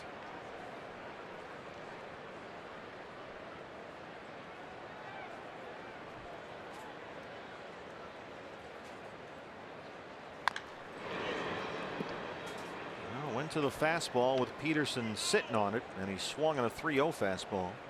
Yeah, that wasn't anywhere near the strike zone. That's the kind of swing on a 3-0 pitch that'll get you the take sign instead of the hit sign. Well, that's been part of the struggle with Jock Peterson. A guy who has always struck out a whole bunch.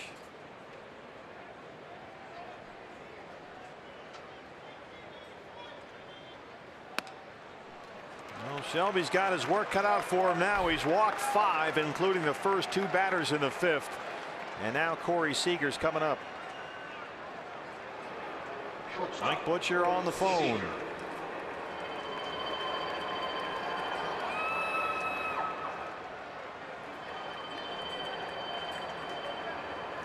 Well, the thing that you don't necessarily love about this circumstance is that Jorge De La Rosa, their best left-hander back there, got 5 outs in the ball game last night. He threw 23 pitches. It looks like Randall Delgado taking off the sweatshirt. All these lefties in the Dodger lineup, you'd like to have a left-hander ready, but it's Delgado, the righty, who will start throwing. So 2 on, no outs for Seager, who has walked twice.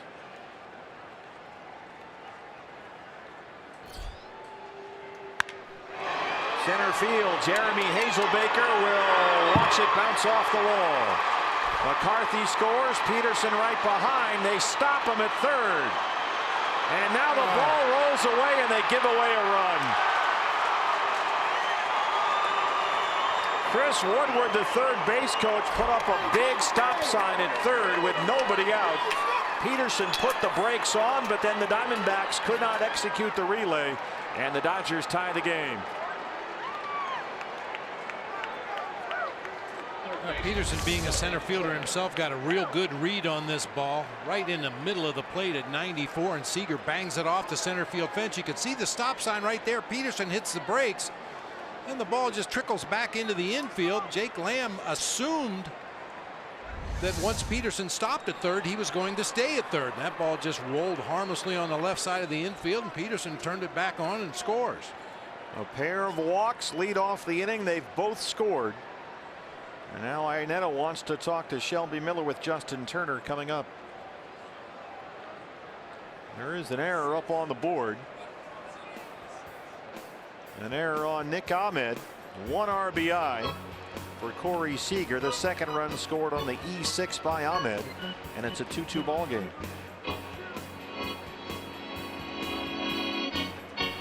Just the odd timing of that play. Jake Lamb took a peek and saw that Peterson had stopped over there after rounding third base, and when the ball got away from Nick, I think Jake just assumed he was going to stay at third base, but instead Peterson reversed engines and started streaking down that third baseline, able to score. Well, now the go-ahead run is in scoring position. Still no outs. 2 walks and a double open up the LA 5th, and here's Turner, who's 0 for 2.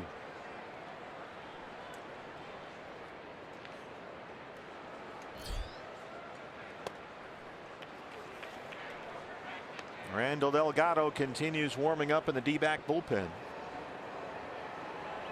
At this point in the ball game, Torey Lovullo will be looking for some length from his relief corps. There's Mike Fetters waving the hat. That's the universal sign for he's ready. But hold on, here comes Ken Crenshaw now, the trainer, out to take a look at Shelby Miller.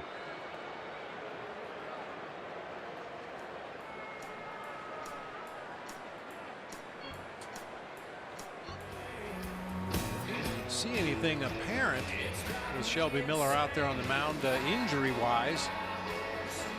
Obviously his command has deserted him completely in this inning. Torey having a discussion with Mike Winters here.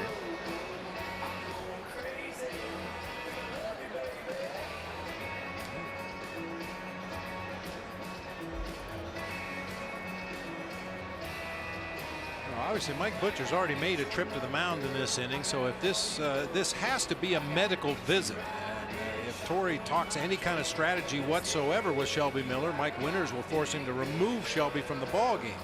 He's going to take him out anyway. Well, Shelby threw 12 pitches in this half inning, only 3 of them strikes. And it started getting away after he lost McCarthy. So Shelby Miller will exit. Randall Delgado on his way in. Back after this.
hash line called to the bullpen as Shelby Miller exits gives us Randall Delgado, his 8th appearance of the year. He's got Corey Seager at second base and still no outs. The batter is Justin Turner.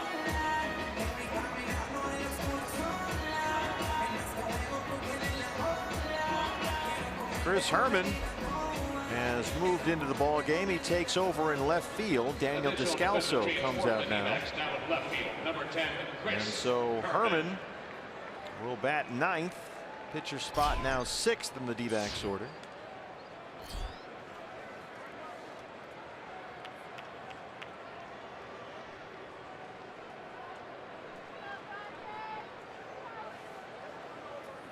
Torey Lovullo able to keep a left-hand bat in there against Brandon McCarthy with Herman.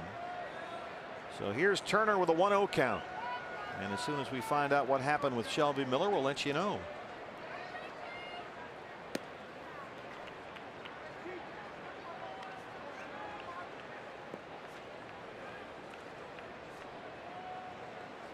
Randall Delgado last pitched Thursday in San Diego, worked 1 inning through 17 pitches.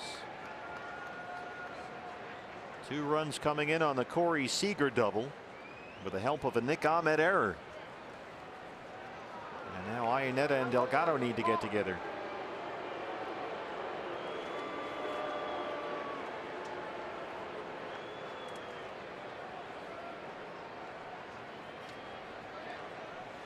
And Delgado occasionally has difficulty seeing the signs behind the plate. I'm not sure if that's what this meeting is all about. You would assume so, with the middle infielders joining the meeting. Well, Shelby is in the dugout. He's not being attended to by the training staff, which is a good sign. But boy, when he lost Brandon McCarthy, didn't get that strike call from Mike Winters, kind of went off the rails a bit. And it appeared that the pitch was below the bottom of the strike zone. It's just the basic fact in the game of baseball with a pitcher at the plate. Usually if you just get it close. Turner knocks it into center. They'll stop Seager at third. Hazelbaker gets it back in there quickly. First 4 have reached in the LA 5th.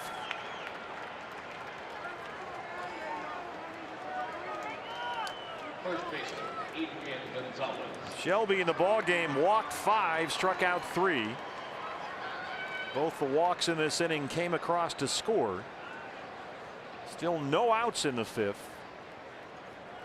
Seager at third, Turner at first, and here's Adrian Gonzalez.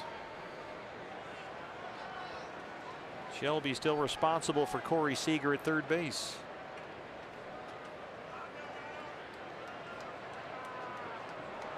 And again, Delgado and Iannetta need to have a meeting.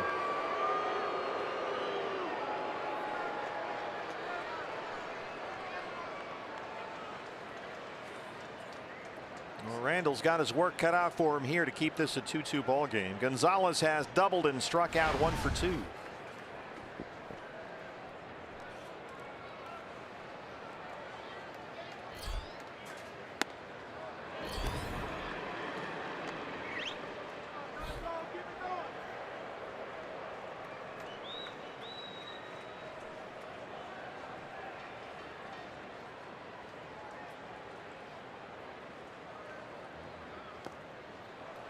Two 2-0. Fastball changeup to start off the at-bat. Gonzalez, his 14th season in the big leagues, the last 4.5 years with LA. Corey Seager, the runner at third, Justin Turner at first. The 2-0 to Gonzalez. 95 from Delgado, 2-1.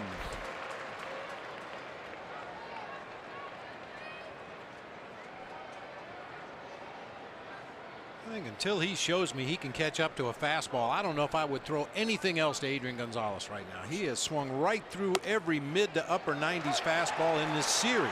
Changeup from Delgado up in the zone. Gonzalez laid off. You're right, Bob. Shelby to end the third just blew him away with a bunch of fastballs. Boom, boom, boom. He got that little blooper into left field back in the first inning on a curveball, kind of jammed himself and lobbed it out there into left field.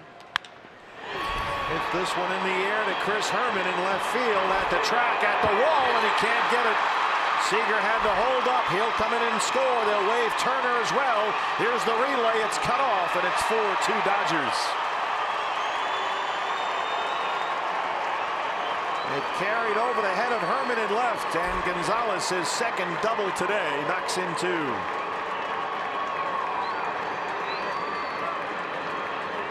That's the one play you worry about with a guy who's not familiar with playing a lot of outfield. Chris Herman has proven he can handle all the routine plays, but there's a special attribute for an outfielder going back to that wall. Just out of his reach that time, bangs off the wall. Fortunately, Hazelbaker over there to back it up. That's the one play you really can't practice a lot. Fly ball hit over your head back to the wall. When do you jump? Where are you at on the warning track? And that time Chris Herman pulled up a little bit short of the wall. Well, the Diamondbacks still looking to record their first out in this inning. And Grandal drives one deep right field, and boom.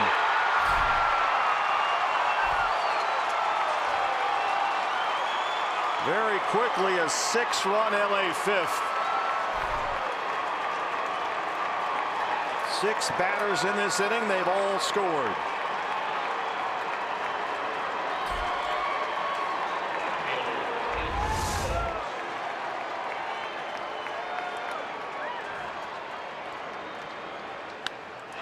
Hanging changeups. Got a called strike on Adrian Gonzalez on a pitch I'm sure he didn't want up at the top of the zone, a changeup, and this time leaves another changeup up in the zone, and Grandal bangs it out of here.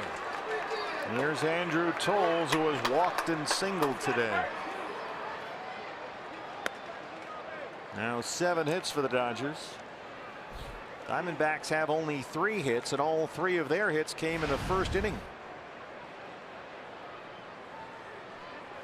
Walk, double, single, double homer in the LA fifth. Ahmed at shortstop, the backhander. Toles can run, close play, and they get him, and that's the first out.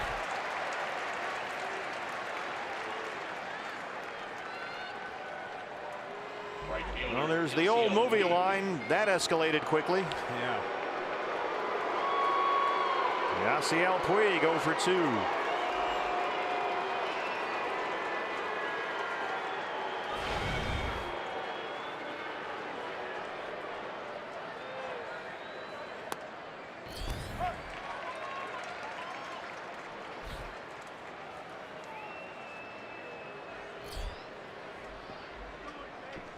D-backs led it 2-0, 3 batters into the game in the bottom of the first. After a Peralta single and a Goldie homer, it was very quickly 2-zip. Jake Lamb followed the Goldie home run with a single, and the Diamondbacks have not had a base hit since, and now that 2-0 lead is a 6-2 deficit.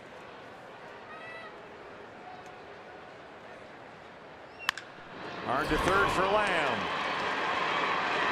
2 outs. 9th man to bat in the inning is the second baseman, Chase Utley.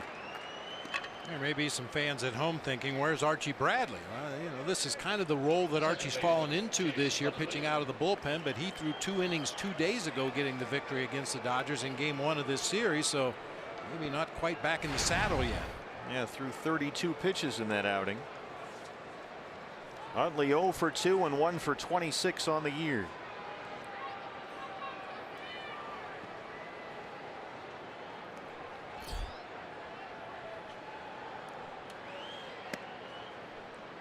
If there was ever a perfect example of why you can never walk the pitcher to lead off an inning, this was it.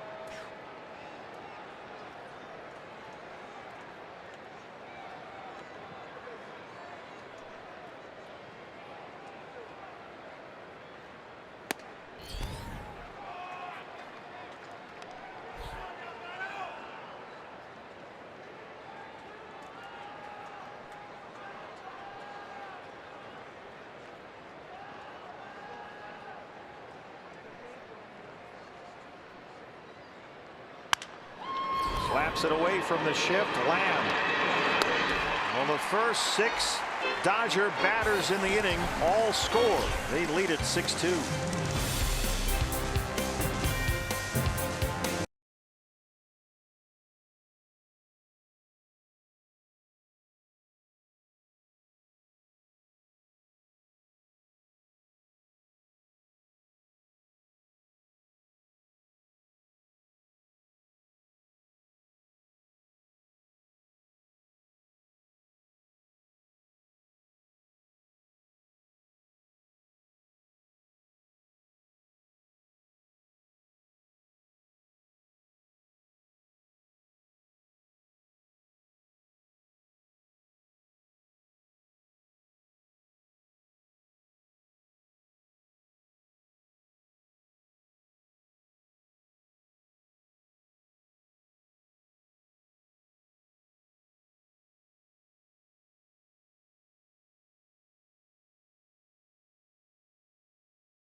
The Dodgers 6-2. Hey fans, anytime the D-backs score 5 runs or more, Taco Bell is giving away 3 free tacos with the purchase of a large drink between 4 and 6 the following day at participating locations. Well, it's not like we haven't seen them come from behind before. They've done it all year long. Still plenty of time as we start the home half of the 5th. Check out some of the Diamondbacks items here. Several team stores throughout the concourse here at Chase Field. Got the old school look going there. Nick Ahmed leads off the 5th inning against Brandon McCarthy.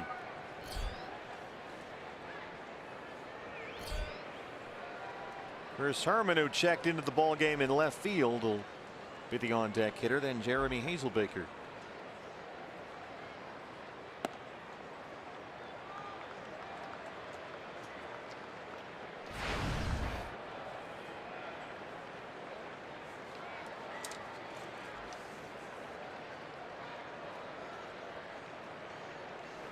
McCarthy's not given up a hit since the 1st inning. He's walked 1 and struck out 4.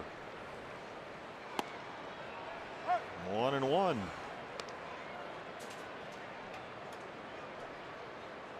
D-backs just saw Brandon McCarthy Monday in LA.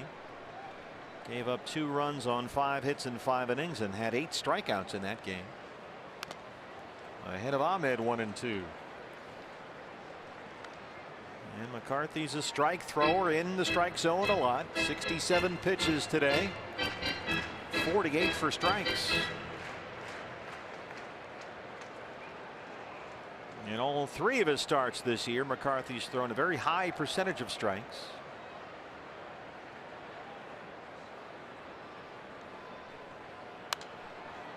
That's headed for the radio booth.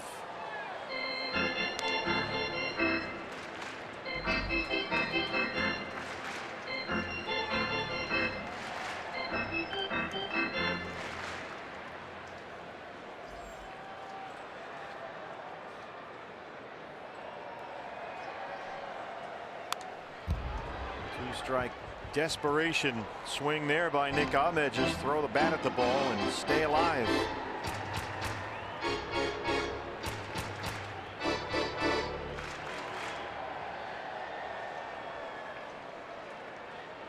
Rockies still beating up on the Giants at Coors Field. They lead San Francisco 8-0 in the 9th inning.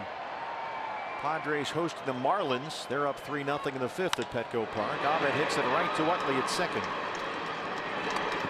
Another ground ball out for McCarthy. He's retired 5 in a row. Our first look today at the Herminator, who had a big home run in the ball game last night. Chris Herman. Home run off Kenta Maeda. Got the start behind the plate.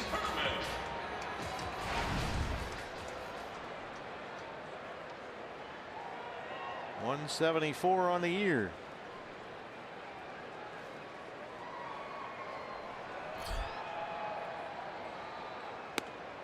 He got one from Maeda that just hung out over the plate, and he turned on it.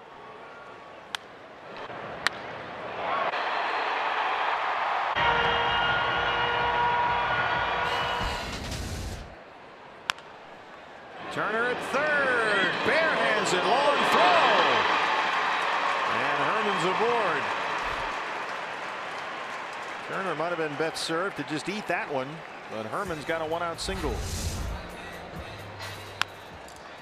Chopper off that hard dirt in front of home plate. Turner does everything he thinks he can possibly do. Bare hands it. Fade away throw falling into foul territory. Pulls Gonzalez off the bag. Herman beat that easily. Jeremy Hazelbaker, the start in center field today for A.J. Pollock. Hazelbaker batting leadoff. He's 0 for 2 so far. He's flat out grounded out. 7 hits and 18 at bats on the year.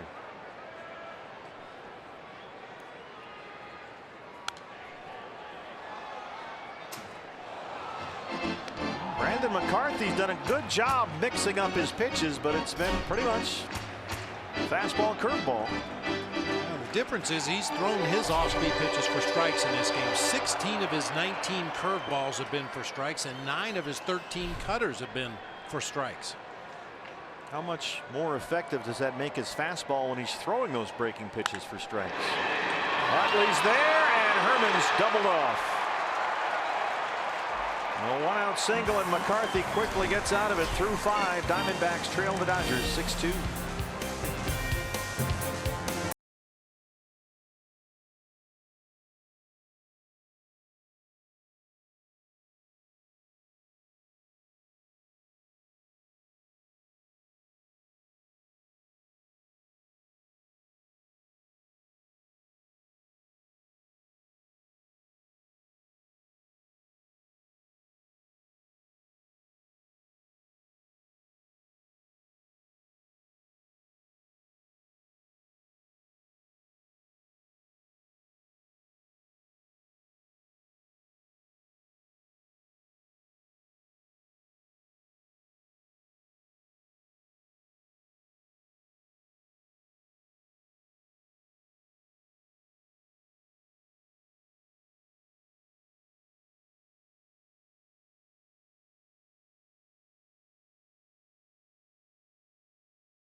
Man, well, look at Garrett Savage, our man working the Legends race. There's Garrett out ahead of the field with his camera pointed behind him to give you that shot. And the Legends are bearing down on him. And nightmares that look like that. And Garrett, once they get to the line, has to peel off right here. Court awareness is excellent, and Gonzo sneaks in and gets the win. But great job there by our guy Garrett. It was faster than all of them. Yeah, we knew that. Yeah. The pitcher Brandon McCarthy leads off the LA 6th against Randall Delgado.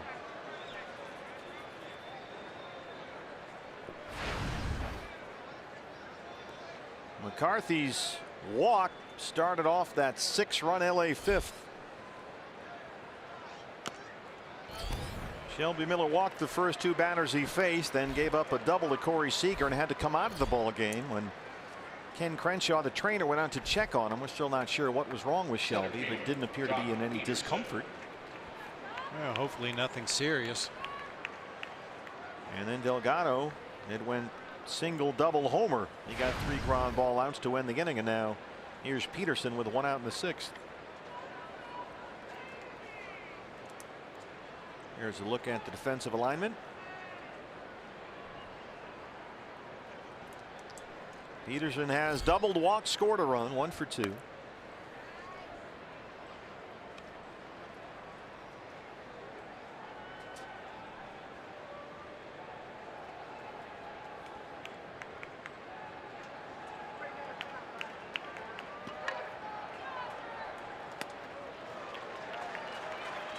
A couple of times now Randall has thrown that changeup up in the zone, which is always dangerous. But a guy like Peterson, sometimes when he sees that pitch, he'll swing out of his shoes.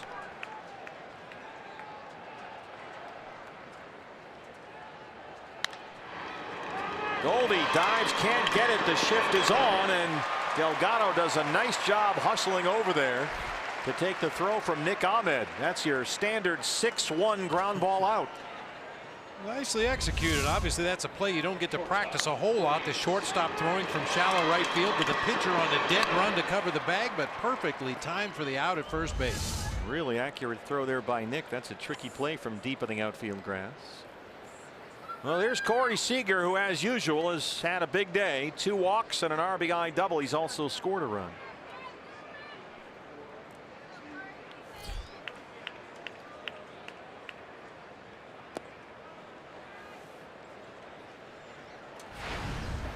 Seager had a 3-hit night Friday, including a home run. Was 0 for 2 last night.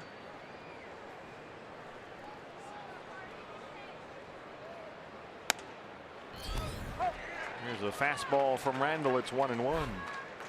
What a season he had last year, Corey Seager, as a rookie. Hit .308, 40 doubles, 26 home runs, all at the age of 22. He'll turn 23 years old coming up in a few days here, actually, on Thursday. All-Star, Silver Slugger, National League Rookie of the Year. He was third in the MVP voting in the National League. That fastball missed. It's 3-1.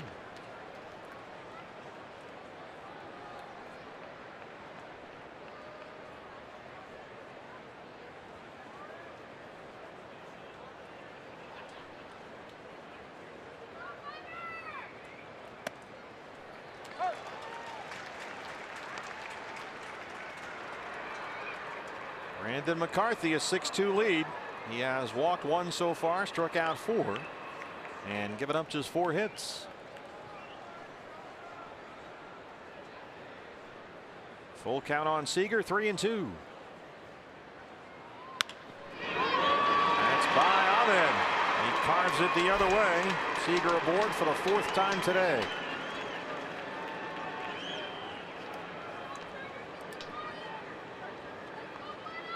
Wee Willie Keeler said it years ago, hit them where they ain't, and Corey Seager's a really good hitter, but when he makes contact, he rarely hits the ball right at a defender. It's always in a hole or in a gap. Never seems rushed, never seems under duress. It's amazing he's only 22. Here's Turner, singled and scored his last time up.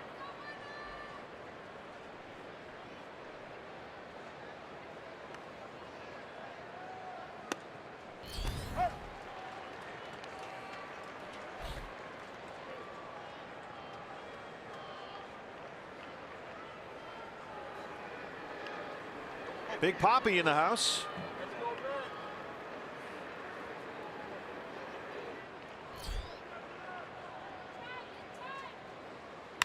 Nick Ahmed is there. Bottom 6 coming up. Diamondbacks trail the Dodgers 6-2.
Leading the Diamondbacks 6-2. Hey fans, you know this. Mother's Day is just around the corner. Treat mom to the D-backs versus Pirates game on Sunday, May 14th. The first 10,000 moms in attendance will get the D-backs clutch purse courtesy of PetSmart. Get your Mother's Day tickets now at dbacks.com. Nice job modeling that one. Very nice. David Peralta leads off the 6th inning against Brandon McCarthy. Dodgers put the shift on. Peralta has singled and grounded out. He's 1 for 2. Jock Peterson has come out of the ball game, and Kike Hernandez replaces him in center field. Peterson was thrown out on that 6-1 put out by Nick Ahmed in short right, so I don't know if he hurt something running up the line. We'll find out. That's a foul ball.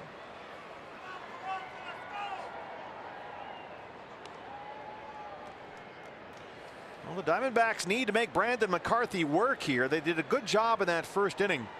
After Hazelbaker flied out, Peralta singled, Goldie homered, Lamb singled.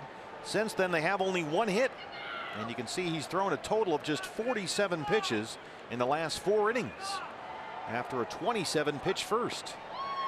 Yeah, D-backs hitters have been very aggressive against him. 10 of the 19 batters that the Diamondbacks have sent to the plate have seen 3 or fewer pitches.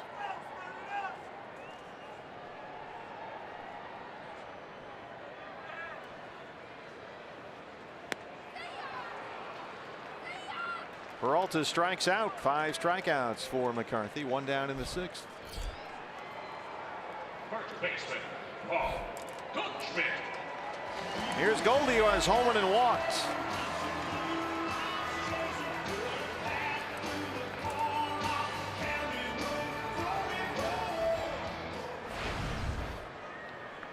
His home run in the first inning is 3rd of the year.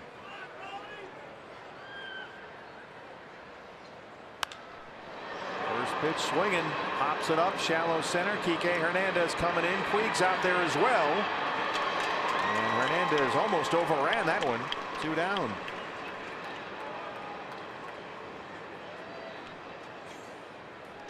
Third baseman, Jake Lamb. Jake Lamb.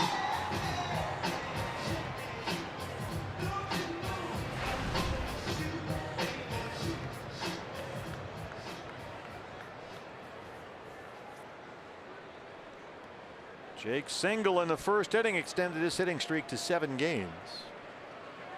And he has now reached base safely in 18 consecutive games, extending his career high.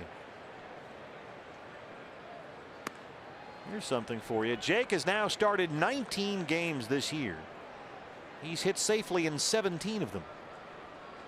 Can't ask for much more than that. McCarthy at 80 pitches, 59 strikes. Shift is on.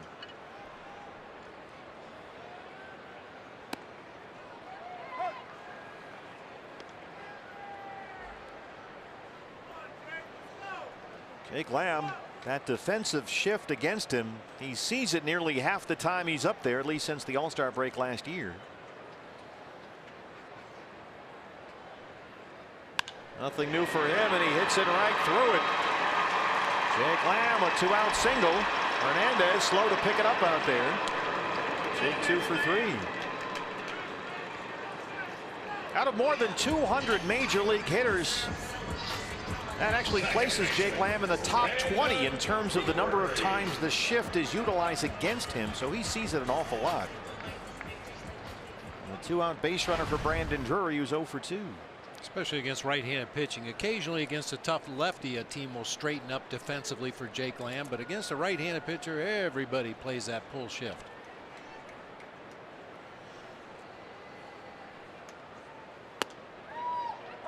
Pitcher's spot is up next after the double switch that put Herman in left field. Andrew Chafin warming up in the Diamondback bullpen. Yasmani Tomas has come out in the on-deck circle. Tomas not in the original starting lineup after he homered twice last night.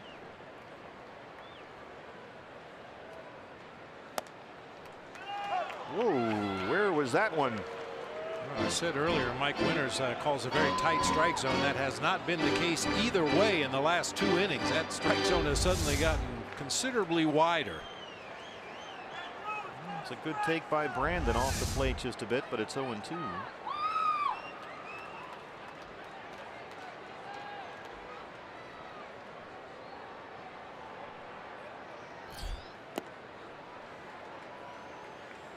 Drury has it safely in 3 straight games and 5 of his last 6. He was on base 4 times against LA Friday night. Single, double, walk twice.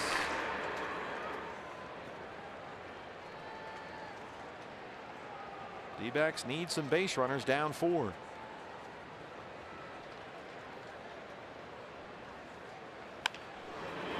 up the middle, but Seager is there. A little toss to Utley. They go the short way for the force on Lamb. And McCarthy is through 6. Diamondbacks down 6-2.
Hey fans, the day after every Diamondbacks win, get 50% off all pizzas at regular menu price using promo code DBACS50 at papajohns.com. You know, I hate to cast aspersions, but that latest edition on Gila River game night of the match game was not good. Yeah, very feeble attempt today. And let me tell you, this crowd, they expect winners in the match game. You get behind early, you lose some time on the clock, you get panicky, they will jump on you.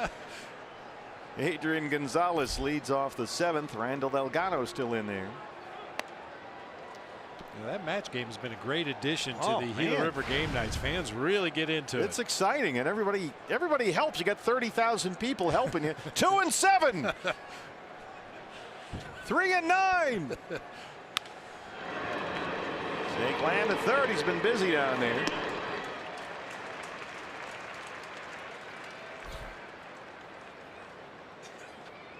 Diamondbacks, once this one's done, will continue this homestand with 4 against the San Diego Padres. Padres right now at Petco Park hosting the Marlins, and they lead Miami 3-1 in the 6th inning. Tomorrow night we get a rematch of that unbelievable pitchers duel we had last week in San Diego. Zach Greinke and Jhoulys Chacin. Here's Zach. He'll get the baseball tomorrow night. Diamondback Live pregame show comes your way at 6. Yeah, that was a game the likes of which we haven't seen for a long time. A 1-0 San Diego victory. Diamondbacks had 4 hits. Padres had 5. Zach Greinke went 8 innings. Complete game in the losing effort. Chacin 8 scoreless, 3 hits, 2 hours and 13 minutes in that game.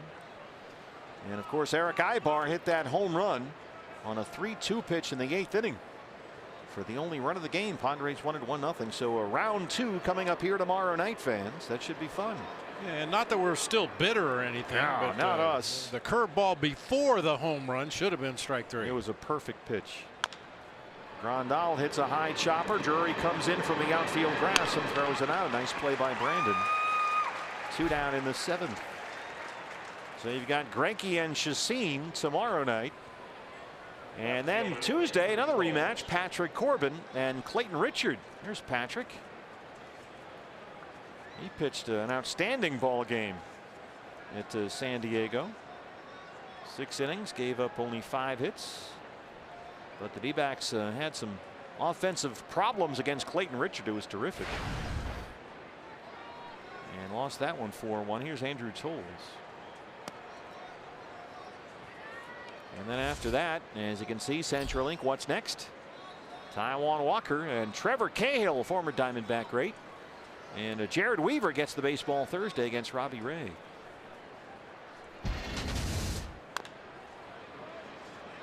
Some of that is tongue in cheek, by the way. But Greinke Chassin round 2 tomorrow night. Maybe we should come up with some kind of boxing theme for that.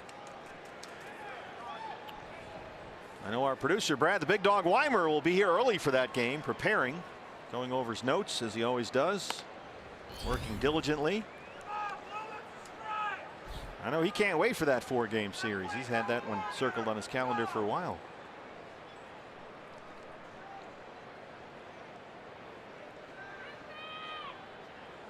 I think he might have had it circled for a different reason. I think you're right. Chris Herman in left field. This is carrying on him, but he's there. And Delgado works a 1-2-3-7. Stretch time at Chase. D-backs down 4.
Sunday, D-backs trail the Dodgers 6-2.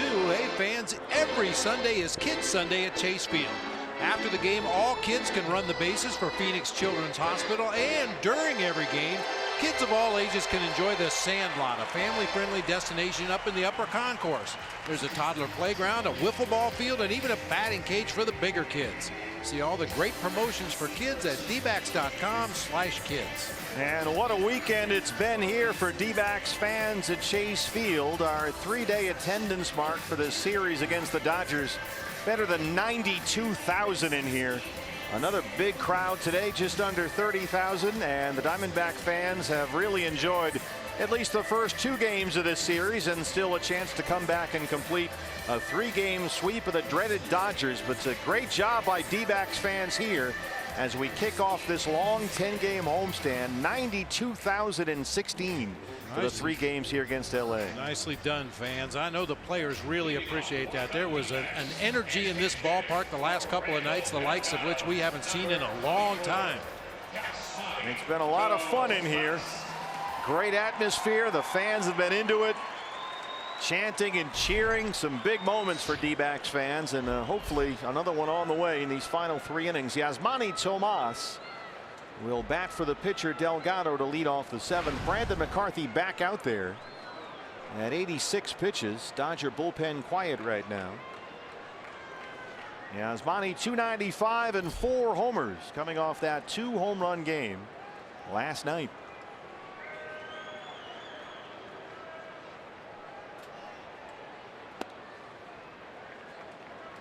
A little bit of a head scratcher that it's Yasmani Tomas leading off the inning here as a pinch hitter for the pitcher spot. We know Tomas, the guy that can hit the ball out of the ballpark. You're trailing by 4 runs. Thought maybe Torrey might save him until there were some runners on base and a chance to really do some damage. Well, especially after he hit a couple of long balls in the game yesterday. Yasmani 3 hits, 5 RBIs in the series. He's doubled and homered twice.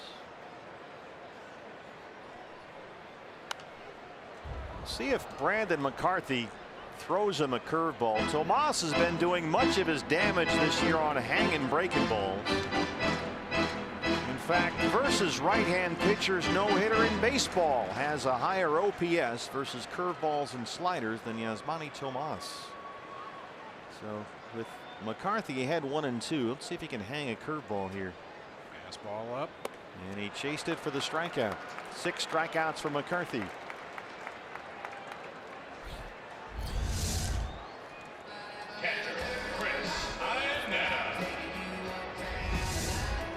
Chris Iannetta 0 for 2.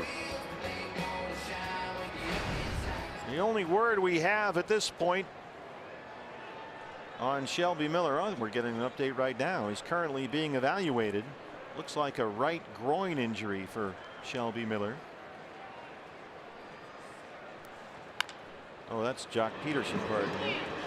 Shelby Miller is being evaluated by the training staff. They will have an update on Shelby after the ball game. But the word on Peterson, he left the game with a right groin injury. So Jock Peterson, a groin problem. Tom Wilhelmsen warming up with a D-back bullpen. He'll get the 8th inning. So Wilhelmsen throws 16 pitches in the ball game last night.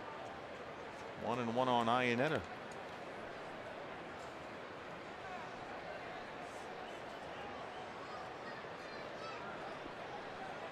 Dodger bullpen starting to get busy now with McCarthy approaching 100 pitches. Pitcher spot is due up 3rd in the LA 8th. So this should be it for Brandon McCarthy.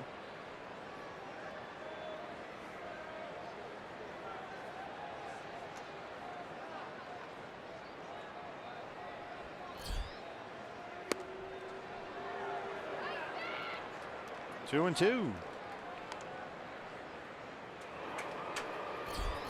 Adam Libator just called up for the game today, the left-hander. Warming up. Red Eidner was optioned to AAA Oklahoma City. So Libator has been added to the bullpen. Dodgers have run through some relievers certainly in this series. But Brandon McCarthy is about to give Dave Roberts 7 innings here. 95 pitches, 70 strikes. We told you McCarthy is a strike thrower.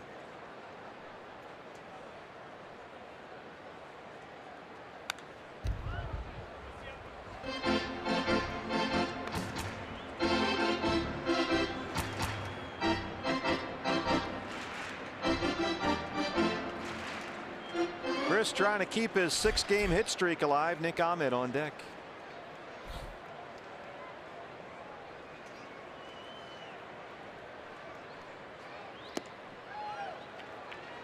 Worked at full, 3-2. Last time he had Iannetta 3-2 was in the 4th inning. And he threw him a big slow curveball. Chris was way out in front of it and struck out. Hung one that time.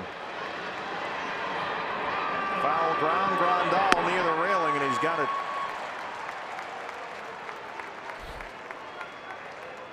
Two down now for Ahmed.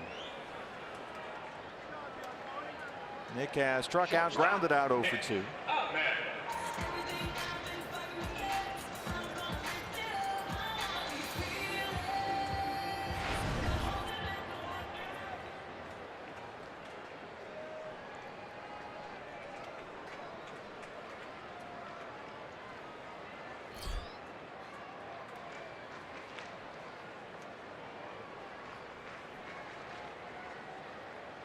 Marlins have come back in San Diego. Padres now trail at 6-3 at Petco Park.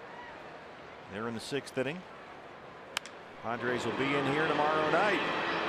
Seager runs that down, and McCarthy works a 1-2-3 7th. Tom Wilhelmsen coming in. Diamondbacks down 4.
Reliever Tom Wilhelmsen mic'd up for sound.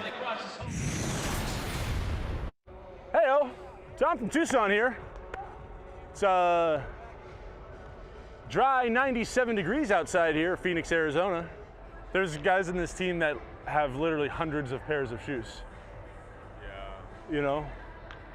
I'm not gonna mention any of them, Taiwan or Archie, but I left them before they left me. Right, remember, I came over here for a ball, and then we started talking about how blind you are and how you, your sense of hearing is much more acute. Tom Wilhelmsen, the Tucson's Tom from Tucson.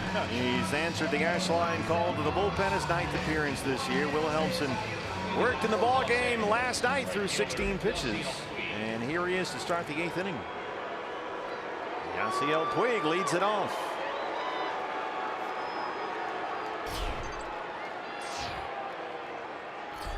Puig tonight 0 for 3. Just 1 for 11 in the series. That's a foul ball, says Marty Foster at third. Oh, Doc. That's the veteran Sid Doc Rosenblatt down there, and Doc, that's just 5-holed him. Doc is not happy. No, you can tell. That's not a veteran move. Back after a year hiatus. And maybe a little bit rusty still. Sid Doc Rosenblatt, our Golden Glover, down the left field line. There's the 0-1 to Puig. Working right field tonight. That's Trent. Give it up for Mr. Randy Watson. Trent Watson, our right field Golden Glover. He's a rookie. He's got that sort of dazed and slightly overwhelmed look that some rookies have. Yeah, a Rule 5 pick. Yeah, there you go. Doc is still fuming over there after he missed that other one. Game face. Yep.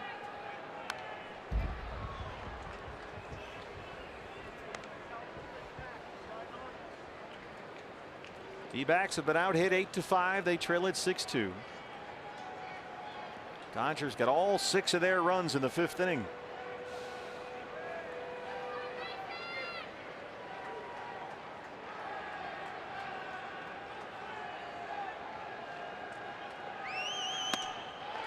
Wilhelmsen strikes out Puig, 1 down.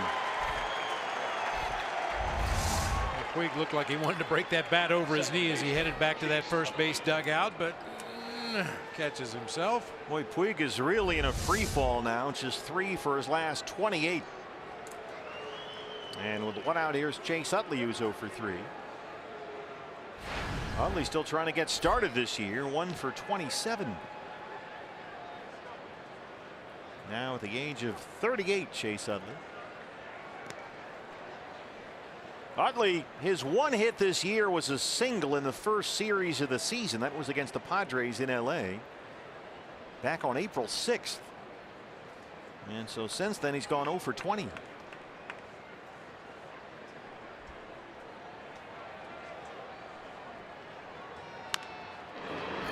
Brandon Drury well back on the outfield grass. Tricky play, and he just does get Utley at first.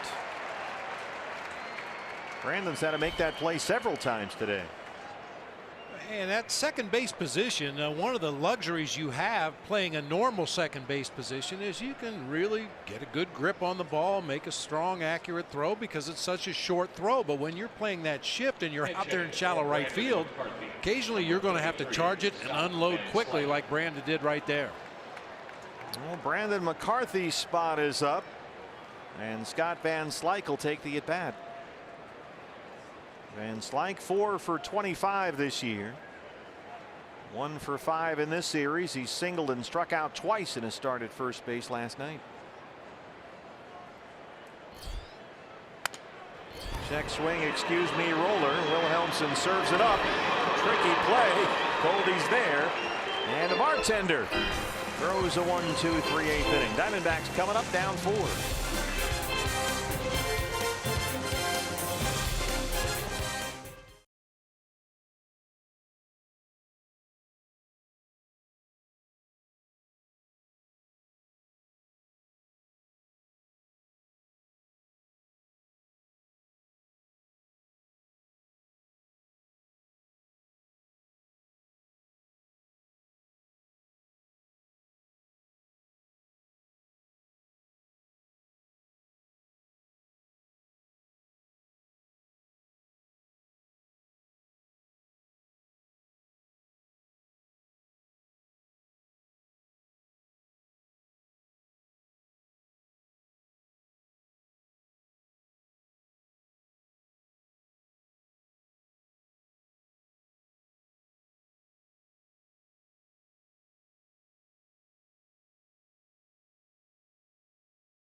Mark Grace, the Dodgers with a little turnabout, their own big inning. We'll focus in on how that all started, though, right? Yeah, they turned the tables on the Diamondbacks. It was their turn to have the huge inning, and that was a 6-run inning, and so far that's been enough. Anxious to hear from Shelby Miller and the Diamondbacks about how that all transpired, but still lots of baseball left. So let's get it back to Steve and Bob. Guys, bring it home. Thanks, guys. Yeah, the Dodgers had half of their 8 hits in that 5th inning. They scored all 6 of their runs, and they lead it 6-2. As the right-hander Pedro Baez comes on from the LA bullpen to take over for Brandon McCarthy. Baez missed the first 10 games this year with a right wrist bruise. It was suffered at the beginning of spring training, but since he's been back, 5 1/3 innings in 4 appearances, he's yet to give up a base hit, and he struck out 8. An inning and a third of that came in the first game of this series against the Diamondbacks. Hitless in that inning and a third, struck out a couple guys, did walk 2 batters. Chris Herman will lead off the 8th inning.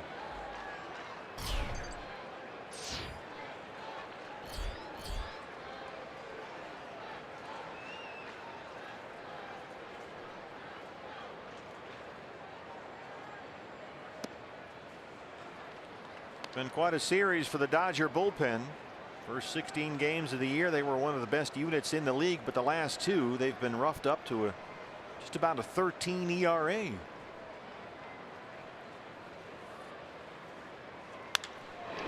On the ground to Utley. 1 away. Diamondbacks have had only 2 hits since the first inning of the game. That was a Herman single in the 5th and a Lamb single in the 6th. Hazelbaker 0 for 3.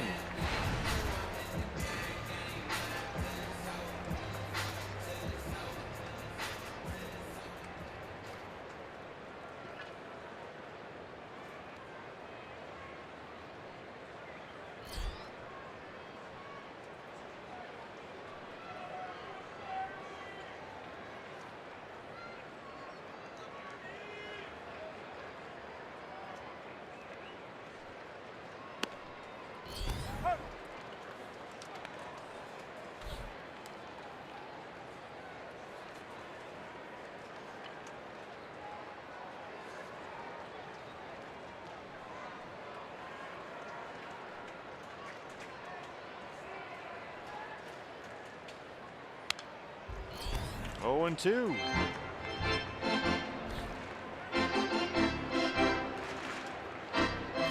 David Peralta singled and scored in the first inning is on deck. Came in the Goldie homer. Diamondbacks led this game 2-0 after 1.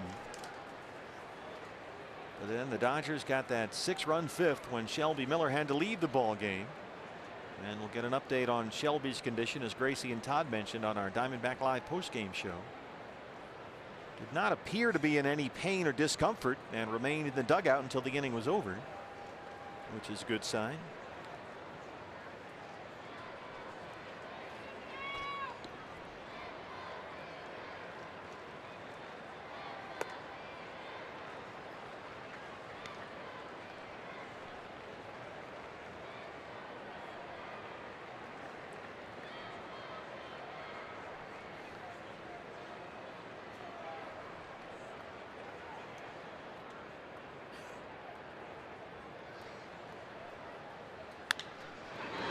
Fly ball to center. Kike Hernandez out there.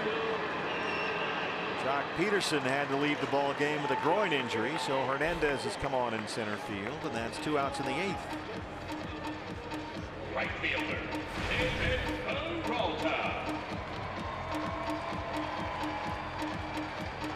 David Peralta, we talked about it earlier in the ball game, has been the emotional leader of this team, and he's been the offensive leader over his last 5 or 6 games as well. But you'd really like to get him up the plate with a chance to do some damage rather than 2 outs and nobody on base. Done a lot of damage lately. A chance for another multi-hit game right here. He's had at least 2 hits in 4 of his last 5 games. Dodgers put the shift on. He swings through a fastball. It's 0-1. There's the defensive alignment. Justin Turner halfway between second and third on the left-hand side.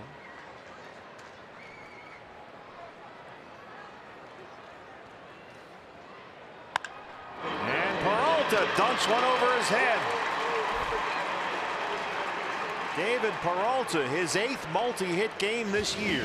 At least 2 hits now in 5 of his last 6. Chaz Roberts, air conditioning and plumbing. Cool play of the game came after a Peralta single in the first. Goldie, a 2-run homer, his 3rd this year. Just over the glove of Andrew Toles in left field. You were right about those high fives. Yeah. Well, Goldie can make it a 2-run game with 1 swing here.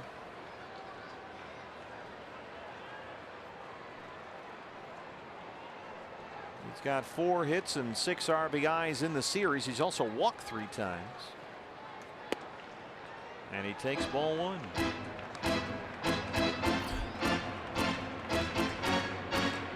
First base hit given up this year by Pedro Baez.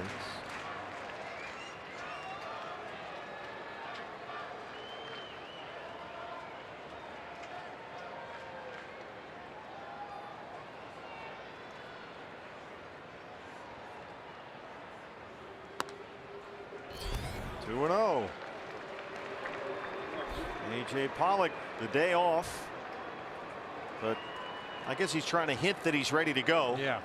Gloves on, taking a bite out of the bat. I'll be here if you need me. Torrey, when he gives guys days off, likes to not use them, but given the fact they're down 4 runs, that could quickly change. Turner at 3rd, sets himself and throws. Low scoop by Gonzalez. And that ends the inning. We head to the 9th. D-backs down 6-2.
Diamondbacks trail the Dodgers 6-2.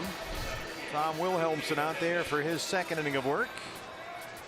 Nearly 29,000 here with us on a Sunday in downtown Phoenix. More than 92,000 Diamondback fans turned up at Chase Field for this 3-game series, the start of a long homestand, with 4 more coming up against the Padres starting tomorrow. Then the Rockies are in here next weekend. Colorado won again today. They beat up on the Giants, and Jeff Samardzija 8-0. Kyle Freeland, their rookie pitcher, got the win in that game. Rockies began the day a half game up ahead of the field in the National League West. They are out in first place in the division. D-backs were a half game back. Dodgers were 4 off the Rockies' pace.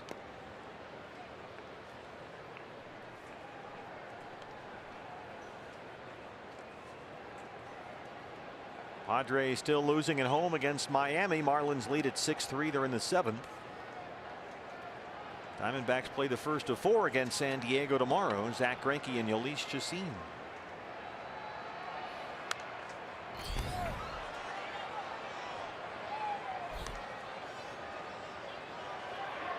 Dave Roberts' club, if they can hang on, will still be below 500 for the year. They'll improve to 9-10.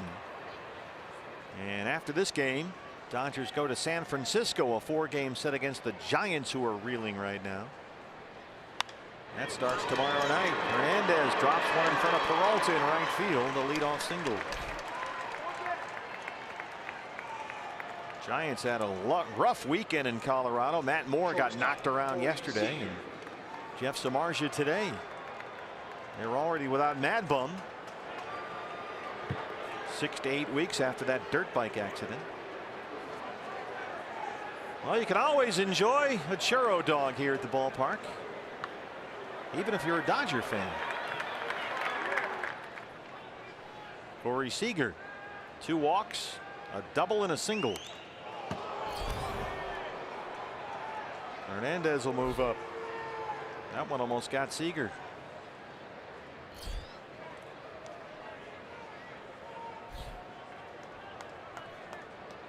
Has tried to come in with a fastball to start the sequence, make him aware inside, just gets it in there a little too far. Maybe some cutting action on that ball as well.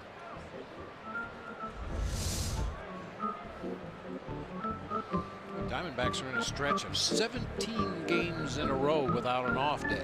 Next off day is in Washington, D.C. at the beginning of the next road trip.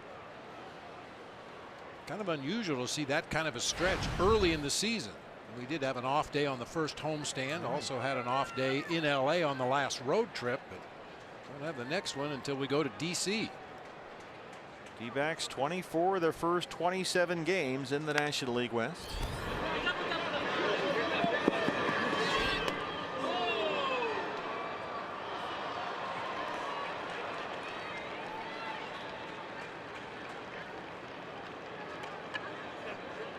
Nice play, Dad.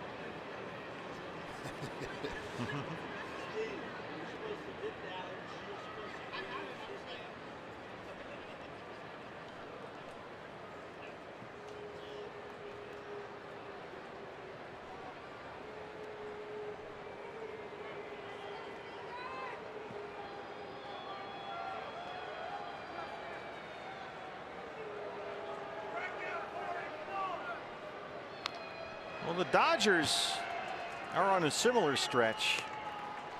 How about this? The Dodgers beginning this weekend, 46 games in 48 days. Now that's a grind. That's a grind. 46 games in 48 days.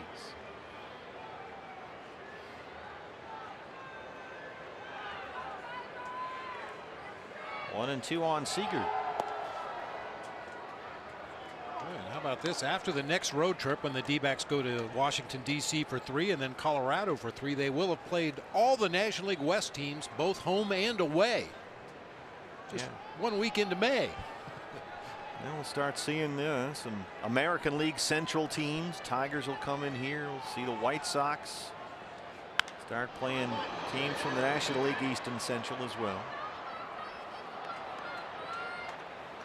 Yeah, we go to, after this homestand, we go to Washington for 3 against Colorado. Then it's the Tigers, the Pirates, the Mets, the White Sox all coming in here. Sergio Romo warming up in the bullpen.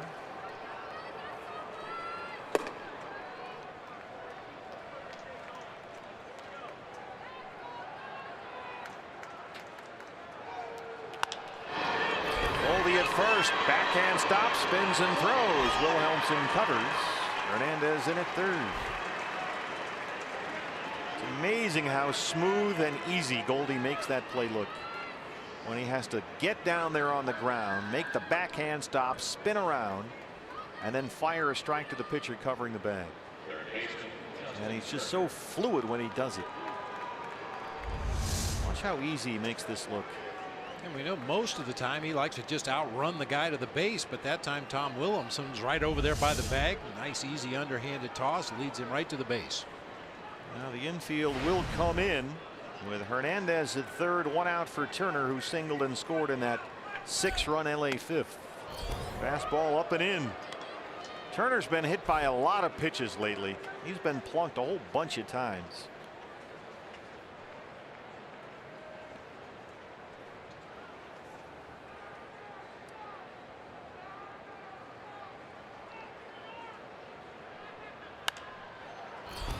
5 times already this year he's been hit by a pitch.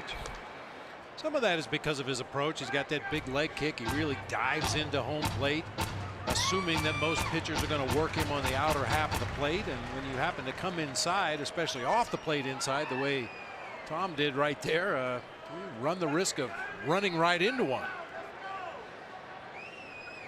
His single in the 5th inning extended his hitting streak to 9 straight now.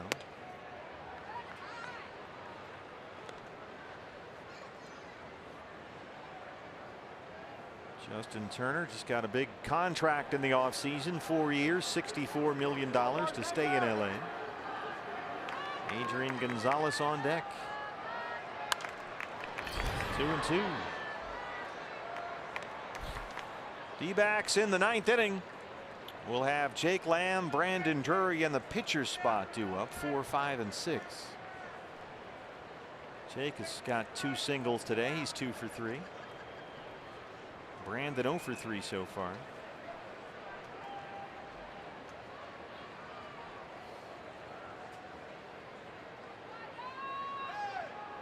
You mentioned a pitcher spot up 3rd next inning for the Diamondbacks, where Lovello has Jeff Mathis available. A.J. Pollock and Chris Owings also both available off the bench to take that pinch hit at bat. He's already used Yasmani Tomas, who hit for the pitcher in the 7th and struck out. Owings, Tomas, Pollock all sitting out to start the game today.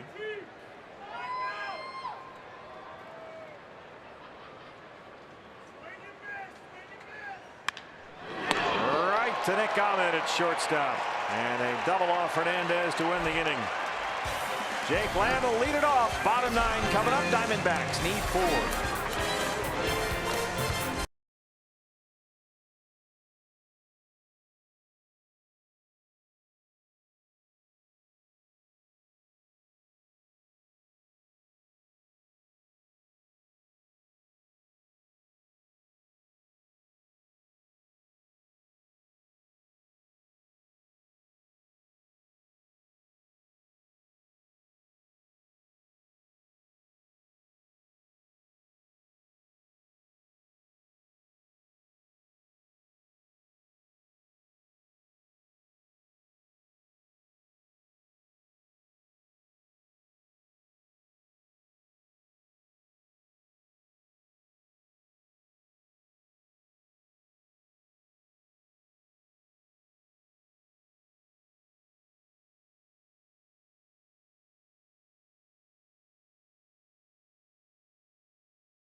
The Dodgers 6-2. Fans, MLB.TV Premium is back, and it's better than ever.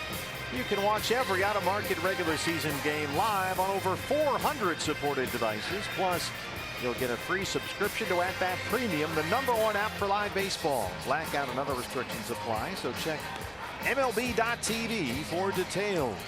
The right-hander Sergio Romo on to try and close this out for the Dodgers. You'll recall Romo pitched in the series opener Friday night and really had a rough time of it. He got only 1 out, gave up 5 runs all earned, 3 walks, a bases loaded balk. And you really loved the Diamondbacks' approach against Sergio Romo in that game. They were laying off that slider when it swept out of the strike zone low and away from the right-handed hitters. If he happened to leave it in the zone, they were putting good swings on him. Well, she had her broom out. D-backs trying to sweep a 3-game series against the Dodgers here at Chase Field for the first time since April of 2008, but they'll need to come back in the 9th down 4 as Jake Lamb leads it off.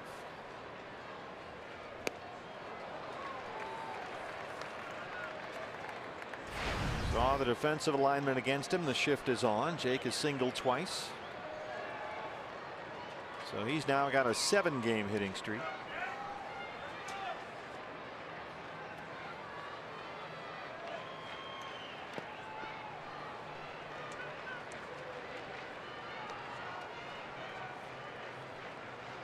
Mark Grace and Todd Walsh standing by. Diamondback Live postgame show comes up right after our bowl game. You'll hear Torey Lovullo's postgame address to the media.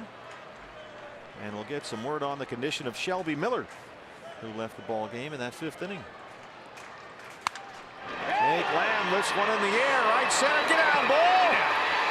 Puig and Hernandez collide, and Lamb's in at second. And Puig is down. Kike's not doing so great either.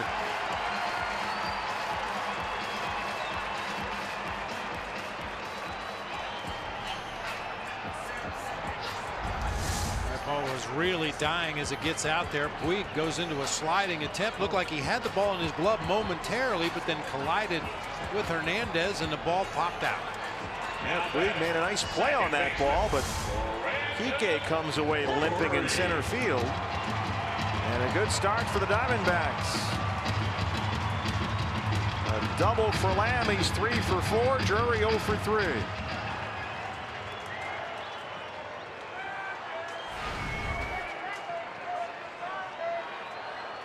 Dodgers bullpen is busy. Dave Roberts cannot feel good about Romo here after what happened Friday.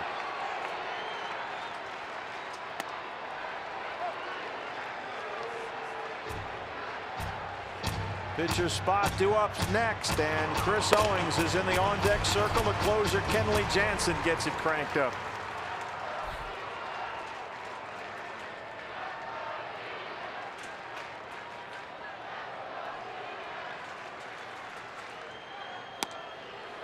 Looks at another slider, and it's 0-2. It's not like a slider from Romo is going to be a surprise. That one was very hittable. Yeah, it shouldn't be a surprise. He's thrown 2 of them over the strike zone to jump ahead 0-2. Now is when he might really try to lead Brandon out of the zone. Started on the corner and break it into that left-handed batter's box.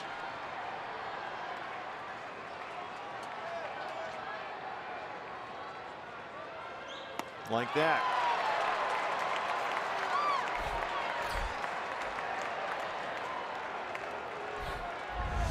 We've talked about it many times. When a guy is so reliant on one pitch as Romo is on that slider, and especially given the fact he doesn't throw hard. His best fastball is in 85, 86. You can almost go to the plate looking for the slider and still react quickly enough to get to his fastball if he happens to throw you one for a strike, but he rarely throws fastballs for strikes. Chris Owings hits for the pitcher, 313 with a homer.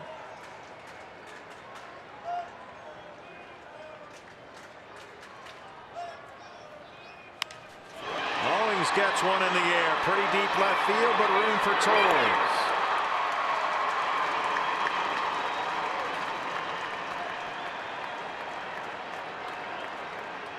Chris Iannetta, last man standing.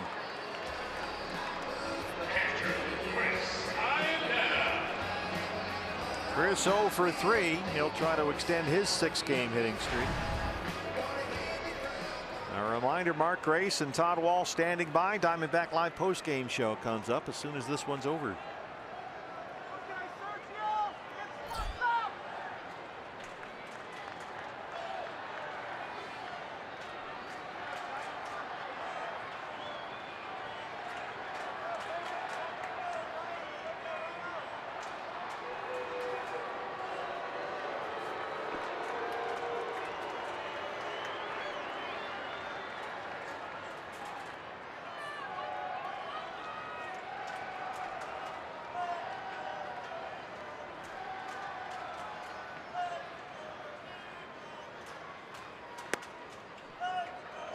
Ball 1.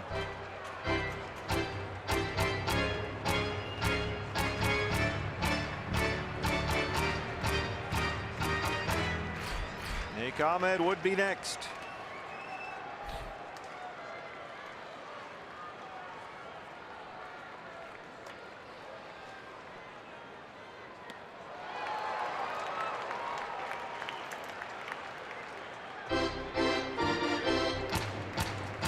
you notice Yasmani Grandal giving the touch signs behind home plate. Touch the mask, the chest protector, the shin guards.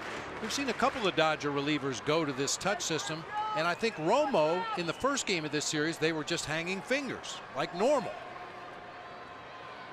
But going to the different set of signs with Grandal behind the plate and Romo on the mound today.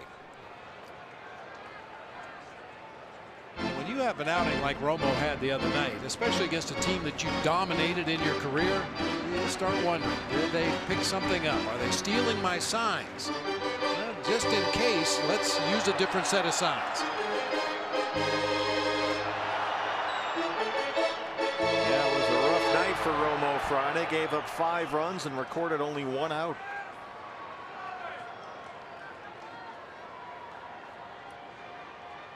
Two and 1 to Chris Iannetta. Out in front of another one.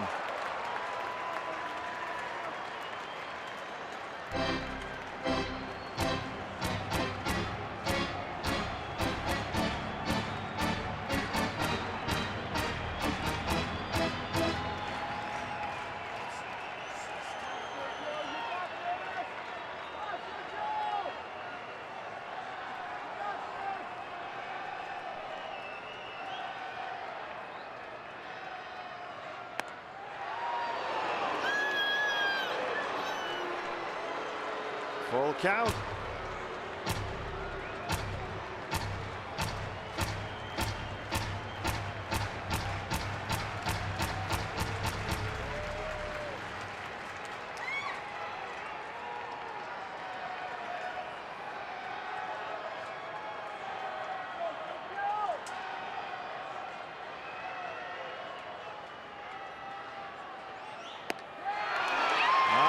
Check that time, and the Dodgers salvage the series finale. D-backs drop this one 6-2.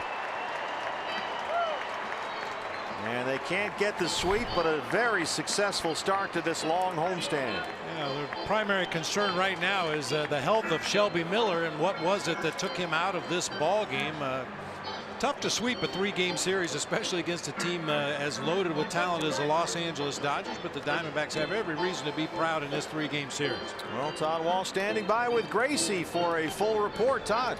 Steve, thank you very much. And Mark, as Bob Burnley just said, it's not easy to sweep anybody in Major League Baseball. And then you add to it, I think the Dodgers, frankly, they were humiliated in 2 games against the Arizona Diamondbacks. I think you're absolutely right, Todd. And you heard Bob Brenly, a very talented team, the Los Angeles Dodgers. And I think a team that with maybe a little bit of a chip on your shoulder, because they were embarrassed here for 2 straight games. They came out, fell behind. Yep. Fell behind. I mean, Paul Goldschmidt hits a 2-run homer in the first inning. And give a lot of credit to Brandon McCarthy. He really settled down and let those dangerous hitters take over the game for the Dodgers. All right, we have lots to get to here as our coverage continues. Diamondbacks Live, the postgame show is around the corner. Remember, we'll go right downstairs to Torey Lovullo, his initial take on this game, and hopefully an update on the status of Shelby Miller, who is being evaluated, we have been told. We'll try and get more information as we progress. So we'll take a break from Chase Field. When we come back, Diamondbacks Live, presented by CenturyLink after Arizona falls to Los Angeles 6-2 in the 3rd and final game of the series. D-backs Live coming up in moments.